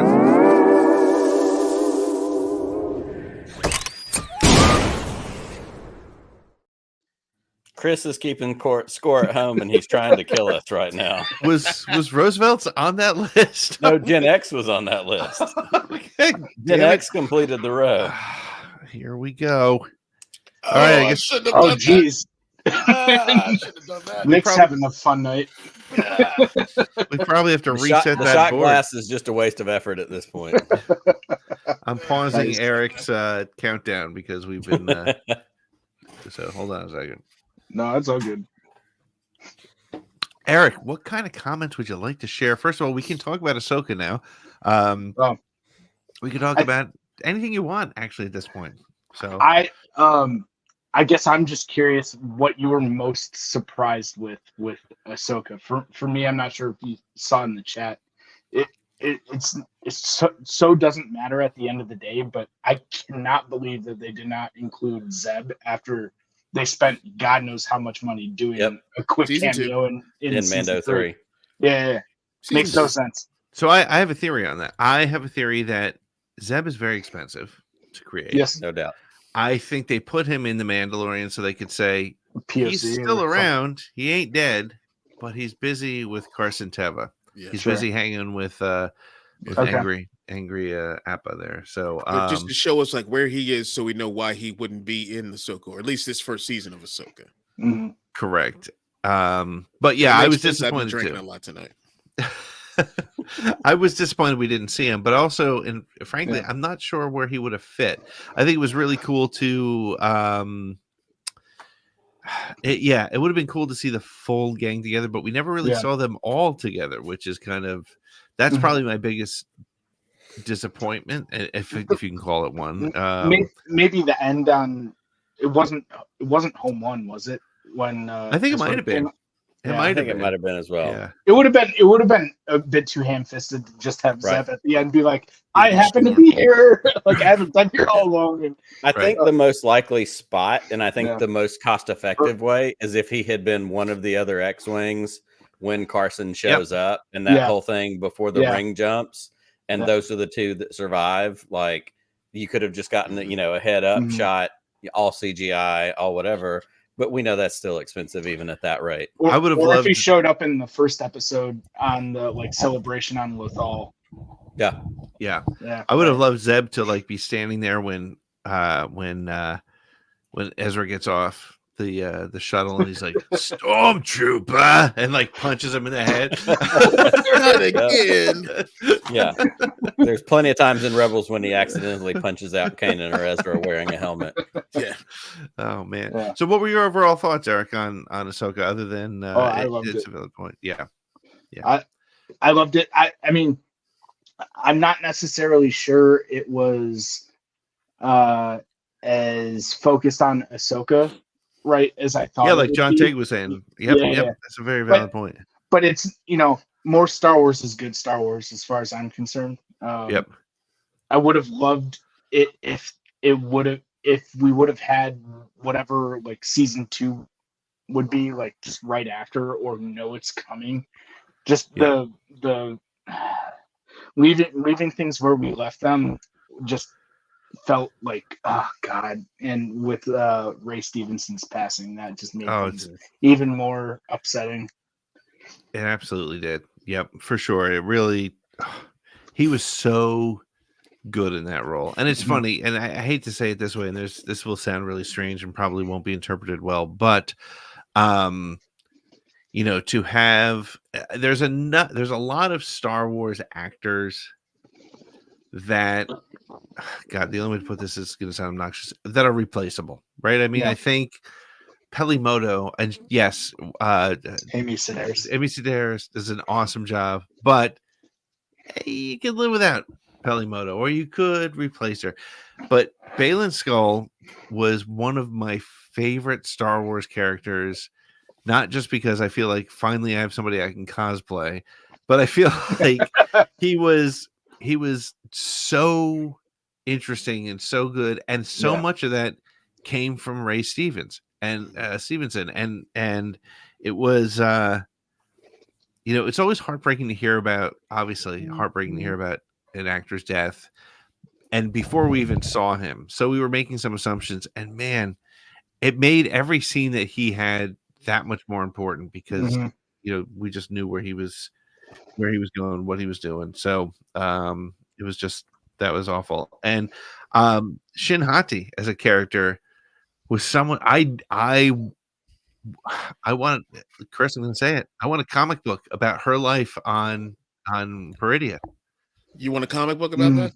Yeah, I'd rather have the but I want a comic Order book. 6 I'd rather have a prequel for what happened during Order 66 with Baylan through Order 66 and how he found Shin. That is a must-have comic series. Okay, theory here. Here we go. Ready? Not Star Wars theory, but a theory nonetheless. Yeah. Hey. Shills. We've already gotten that one, Pete. Sorry. Oh, we already hit that one. Okay. Yeah. Up until the second to last episode, my theory was that she was his daughter. And I'm still not going to give that one up completely, because I feel like she wasn't around for Order 66. She was asking a lot of, and the reason I think that is, and not to get cheesy, but seeing his relationship with her is very similar to my relationship with my son. I saw some parallels where you're teaching him, and then he asks poignant questions. Do you miss that? What do you think of that? What was it like when you were a kid, right? Obviously, he's not asking me about the death of the entire order I was a part of, but those sort of relationships, I felt like that was, and of course, that could be just a Jedi Padawan relationship because he was much more Jedi than Sith, right? And so, Chris, what are your thoughts on that? I know, you and I had a bunch of different Ahsoka conversations. No. Well, I mean, yeah, I think they're going to have to recast Rey. But what are your thoughts on the relationship? Where did he pick? Where did he pick her up? Do you think? I do not know, but I was thinking that was his daughter as well, and that's a story thing I would have accepted. Like Filoni needs my acceptance, but when it came to be that she was not, I was like, that opens up the story even more, and I need to see like the origins of that. That would be dope. Yes, in the comic, that would be amazing. Yeah. Was it? So yeah. I don't think they shut the door on that. I mean, it's a possibility. That you're right. It's they. Yeah, I would definitely agree with that. I think there's certainly a way to get there from there. I guess. Right. So, yeah. Cool. All right. But I also like if I could jump in on what John Teague said. Yeah, about how and I hear this from some people I know Rogue feels that way and a couple other people, but when they talk about how with Ahsoka getting in that is getting in on that and being confused at who these people were and whatnot.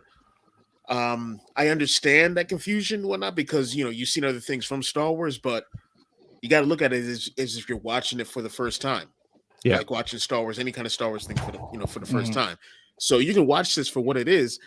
And if you watch it and you're like, yeah, I don't know the dynamics and this and that, and it's throwing you off, but that there is something that you could readily watch that could get you up to speed on that, and it's a good show with Rebels or Clone Wars and all. It's still like a perfect jumping on point to lead you to something else to check out, and then you can come back to Ahsoka anytime and have that same kind of feeling that maybe like I would have or that we would have. Since we've ingested all this. So let me throw something at you because it's a really interesting comment. And it is a regular argument. Like I said, I've heard it from my father as well. Do you think that if the internet didn't exist, people wouldn't know that they were missing something? Right. So if you watch that, let's say it's 1986 and Ahsoka comes on, and you didn't watch the other stuff, but you didn't also have the internet to say, oh, you're missing a lot if you didn't see Rebels. I think there's an opportunity. Do we think that, because again, they did such a great job of introducing Bo-Katan. They did such a great job of introducing Ahsoka. Do you think that people saw stuff online that told them that they were missing something, and suddenly in their head, they're like, I'm missing something? I think that's valid. I think, because they know that they are missing something if they haven't seen it. So it's going to be confusing to them. I mean, it's not unusual to throw somebody in the middle of a story where they're like, yes, I'm looking for my brother, my friend, my whatever. And I really think that the internet or the just general sort of the way we approach stories was colored by that. So they probably could have done a little bit more to contextualize their relationships from Rebels early on to establish why searching for Ezra was so important. I mean, I didn't need that context because I have seen to us it made total sense. Through it, right? But one last quick thing, I completely forgot about this, but I felt like there was a huge missed opportunity. Like when we're talking about introducing different force powers, I know they had Force Echo and also the Force Echo, Padawan relationship, in Force sense between the link between the two. I'm not sure if there was anything new, but it would have been so cool if in that spacewalk scene, Ahsoka would have pulled Mary Poppins. Leia. I agree, man. I totally agree. that would have made so many people so pissed off, and I would have been here. Have her helmet get knocked off, and she needs to. But here's the thing: Kanan did it in Rebels.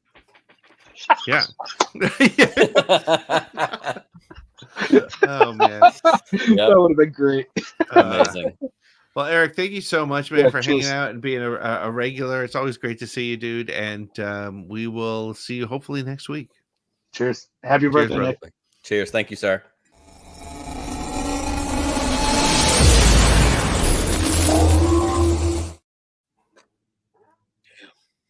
Chris's glass is empty. We got to take a break so he can fill it back up. And that's all I got, man. I get enough for the show, and that's it. We got Angry here. Angry, how are we doing? Do we have to reset the board? Do we have to erase the whiteboard and start again? Or? Theoretically, if you say the 5 words now, that's 5 shots, and then you're cleared. 5 shots.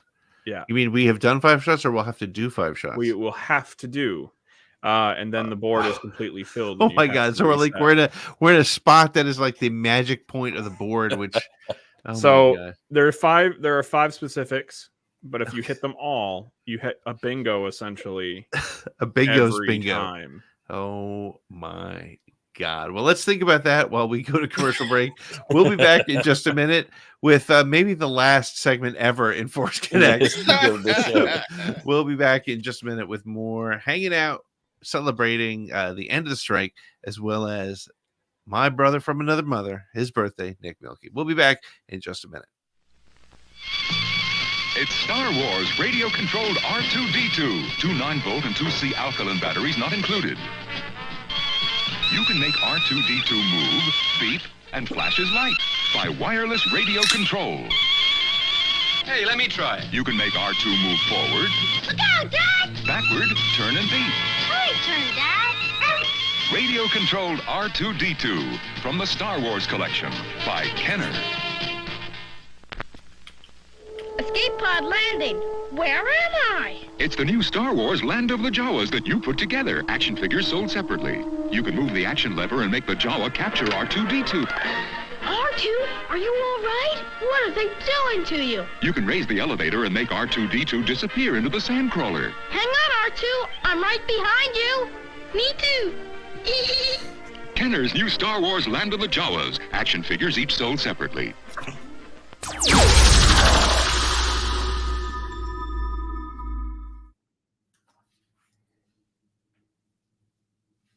Back. It is Force Connect. It is Friday night. It is Nick Mielke's birthday. So happy birthday, buddy. Yeah, so Chris has stepped away, so we'll pull him out. Chris said, "Screw that guy's birthday. I'm out of here." Yeah, I've had enough. So luckily we have the ability to have a second host here. So we have one more caller in the back. Let's bring him in and let's go from there. Hello, what have we here?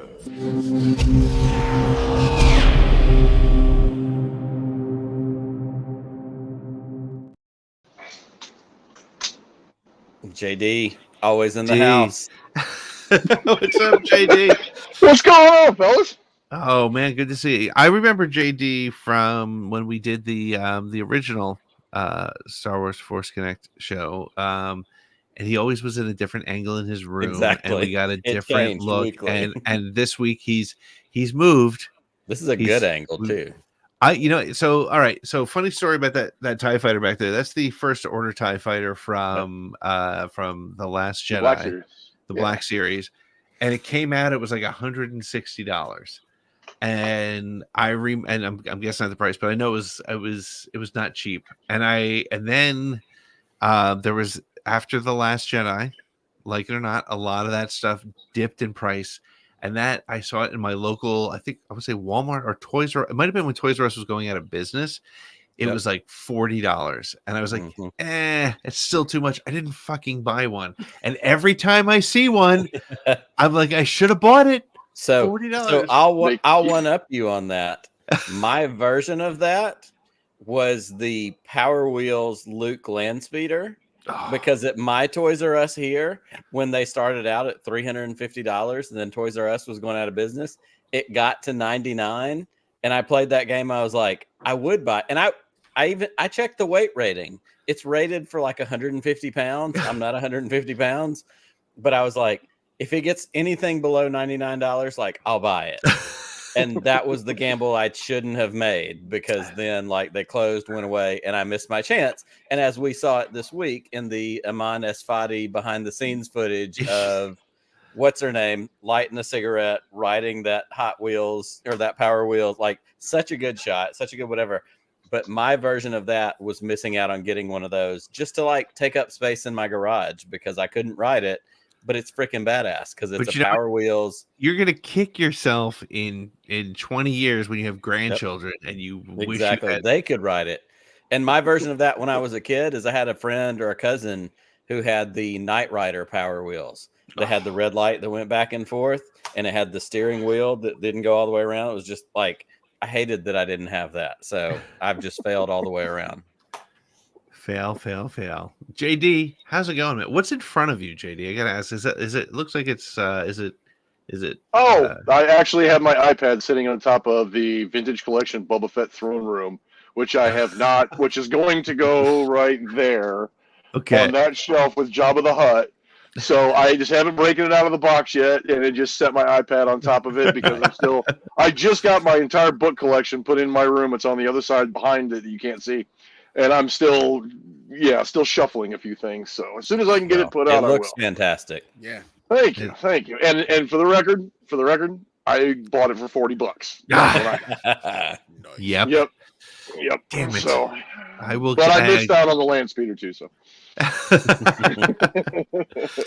So JD, we've been kind of, we're trying not to do the remember when that thing happened in the show thing, but this is the first time we're able to talk about Ahsoka. We're able to talk about it with our friends here. What, where did you come down on the series? I know a lot of us loved it, and I don't think it was perfect, but I liked a lot of it. What were your thoughts once the season ended?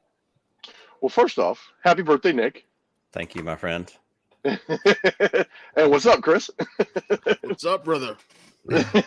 He's back. Hey, I liked it. I really liked it. There was some people that said they were disappointed. I'm speaking more specifically to the lightsaber part of it because, me and lightsabers, I happen to love, lots of lightsabers.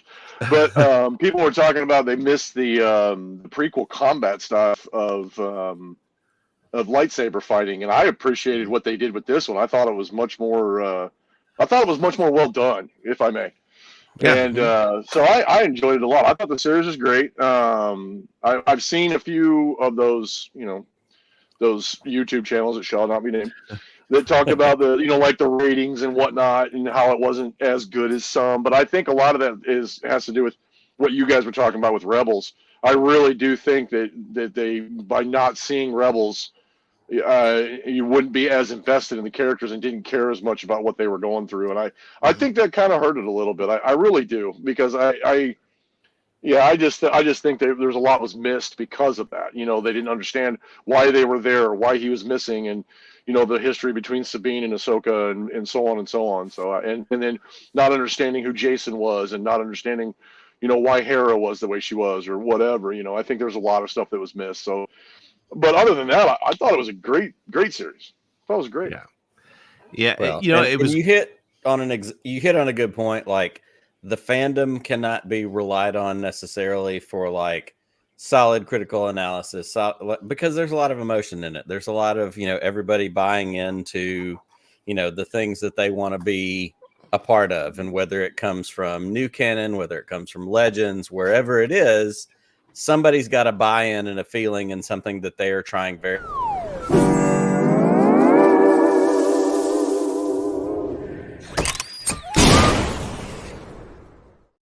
That's weird. Did I just do that? I knew exactly what you were doing. Thanks, Angry. Wait, what happened? Which one did we hit?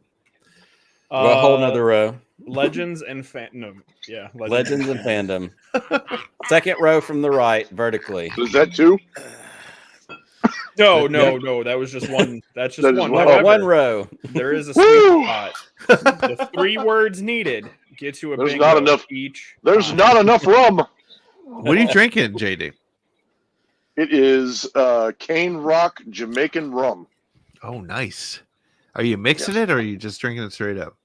Well, I knew you guys were doing that, so I figured I'd have it on hand in case you guys hit one, so that way I could have something to do. So, He's got it. I was just preparing. This is a man who knows his audience. An audience who knows his man. Exactly. Yeah. So what were we saying before? I don't know. I sidetracked with drinking things. I did figure out something though. I never could figure out, and a lot of people couldn't figure out why the Black Series was only selling one of Ahsoka's lightsabers. Now we know. Yep. Oh yeah, right. So I was the week during one of the weeks that Ahsoka was out. I think it was episode 5 or 6. I was in Galaxy's Edge, and they had 30% off the lightsabers. So I bought the before I saw it in the episode, I bought the Ahsoka Clone Wars lightsabers. They're freaking awesome. They're so, and honestly, at 30% off, the price was just insane to get two hilts. And I'm about to go on eBay this week and pick up two blades for them. And they change color.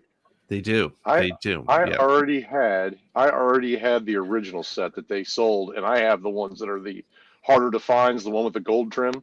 Yep. On them. So I had the harder to find one. So I was like, I know they said they were a little smaller, but I looked at comparison videos and I was like, they're not really that much different. That it justifies spending almost $300 on them. So I was like, nah. So I went the 30% off. I picked up the Jedi Dooku lightsaber. So. Dooku's lightsaber is awesome too. So, speaking of sabers, and because if anybody has watched our shows for any remote period of time, not only is November a big month for a variety of reasons, not the least of not that one. Not that one, not the Snokevember. The Kanan saber is now out. And I have never to this day bought any lightsaber of any kind. I don't have a legacy hilt. I don't have a Black Series. I don't have any good, real, legit, fancy lightsabers. And I have been holding out for that one since last summer when it was announced as the vote and the people could vote on it and the whatever. And it's there. And our good friend Brian Fry is going to be at Galaxy's Edge in the next 1 to 2 weeks. And it's coming my way. So happy birthday to me again. Very good. Excellent. Are you gonna? Speaking of the High Republic, you saw the other one that's coming out too, didn't you? Chris has already made some bad financial decisions based on that. I got. Where's it at? Where's it at? Where's it at? There it is, right there. See it right there. You have one? Beautiful. Yeah. Oh yeah. Hang on. Let's see it. Let's see it. Beautiful. Now this is not obviously this is not the Galaxy's Edge one. This is from Rebel Sabers. I bought this one about a little over a year ago. This is a custom one, so yeah, it's perky. Yeah, that's awesome. Nice. I like it. I like the cross guard. Reminds you like the old like the old knights in armor saber or swords that they used to have. So I was like, I gotta have it. Yeah. Well, JD, thank you so much for checking in tonight. It's been a fun night. It's been a very different Force Connect with a lot of different people hanging out, and it wouldn't be the same without you hanging out with us. So thank you so much, my friend. And thanks for having me. We will keep it. And hey, you are a premium member of the patron program, and did you get your shill card in the mail? Did it show up? I got my shill card, but I probably display it proudly. Excellent, good. We have some more stuff coming your way pretty soon. So, thank you so much for hanging up, JD, and may the Force be with you, brother. Always.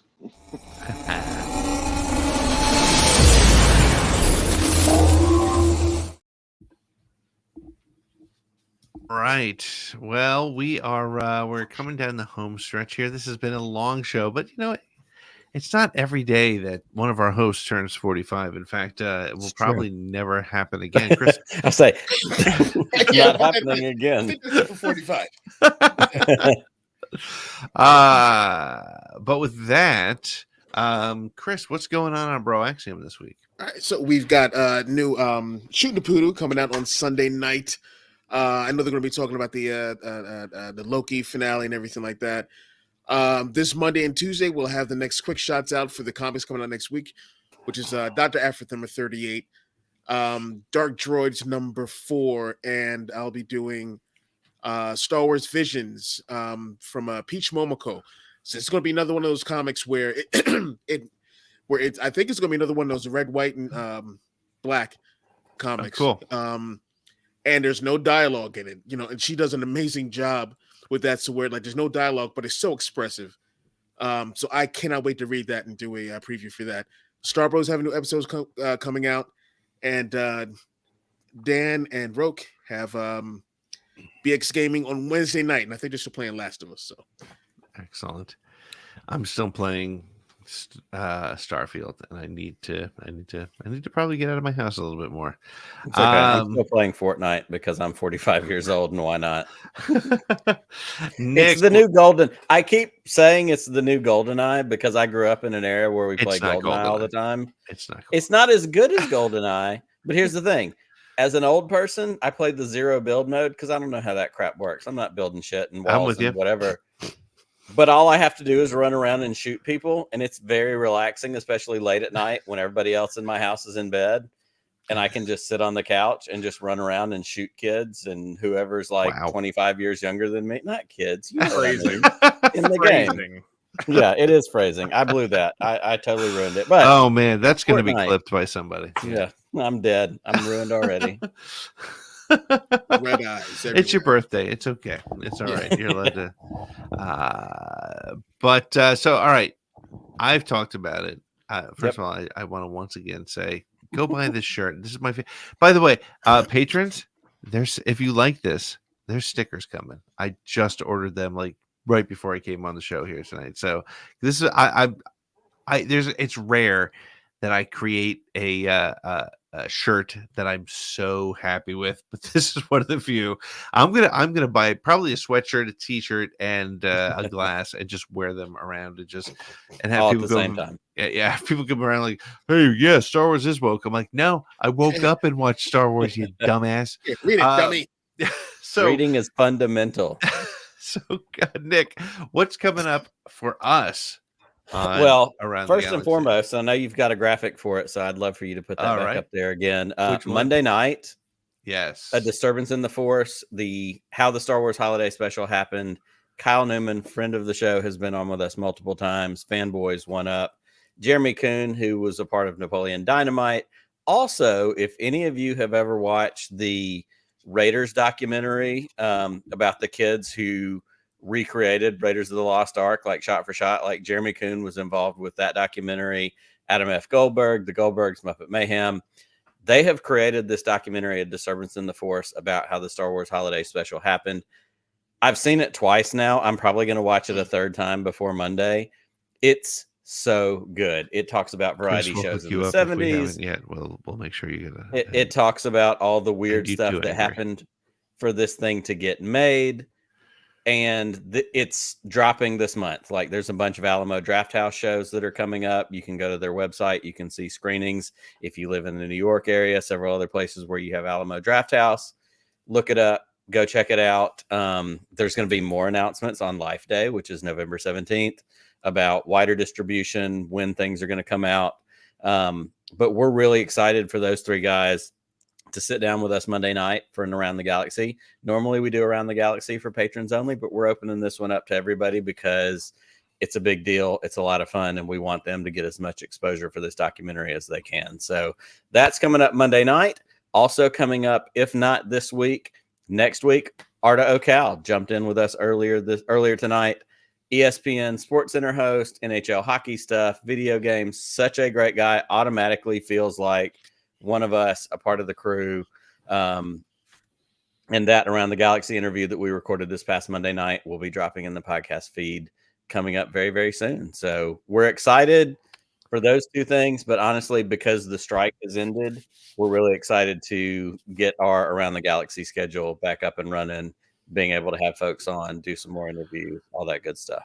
Yeah, and I'm going to say it once again, because there have been people who honestly have taken a shot or two at us for supporting our friends, and honestly, that kind of pisses me off.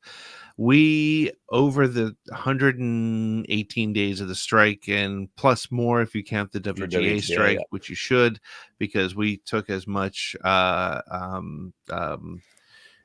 we supported that as much as the actor strike. Yes, we did at times share what we understood to be the way that the actors and the writers wanted us to support them. And it's the way I look at it, and I sort of referenced it earlier on, especially when John was on. When you have friends that are dealing with something like this, obviously it didn't affect our livelihood. Yeah, it wasn't difficult for us. Right. And I appreciate what John said, and it was very nice. But honestly, yeah, it just caused us to be more creative with our hobby. But meanwhile, people were not getting paid. There were craft services, there were makeup artists, there were people who just were out of work as a result of this. And my position on it, and Nick's as well, I feel like I can speak for Nick and Chris to a degree, because I don't know for sure. I don't want to speak for you guys, but the position was that anything we did to support the studios, whether it was to talk about content, whether it was to do after shows, and I don't care if you ran a little bit of a teaser at the front of your video that said, "Hey." Who's giving you shit? I want names. Yes, John. I'll send them your way, buddy. At the end of the day, it was doing what we felt was right. And if you disagreed with the way we handled it, that's fine. That I am totally fine with that. Because it was the way we felt, the three of us on the screen here, and I think Angry. I'm gonna throw you in with us, buddy. Sorry, you're on screen with us. You have to live with us. How dare you? This is an 83 Honda. But honestly, it was, at the end of the day, we did what we felt was right, and we shared what we understood to be right, and so give us a hard time, that's fine. We just could not be happier. Yes, it's great that tonight we were able to talk about Ahsoka and Anakin Skywalker flashbacks and things like that, but at the end of the day, I'm just happy that people like Greg Owinski, John Tague, Christina Ariel, and other friends of ours, Greg Grunberg, you name it, everybody who's frankly, most people who've been a part of Around the Galaxy or Podcast to the Wills or Force Connect as guests are being treated appropriately and being treated fairly. And if that means that I had to at times tell people that I felt like this was the best way to support them, I can totally live with that, and I will live with that and be totally comfortable with it. That said, we have come to the end of yet another Force Connect. I want to take a moment to thank Angry Tasty Cakes for making sure we got all our shots in. Angry, I have to ask you, did you take shots with us, or are you you were drinking tonight? Are you a smart person? Are you...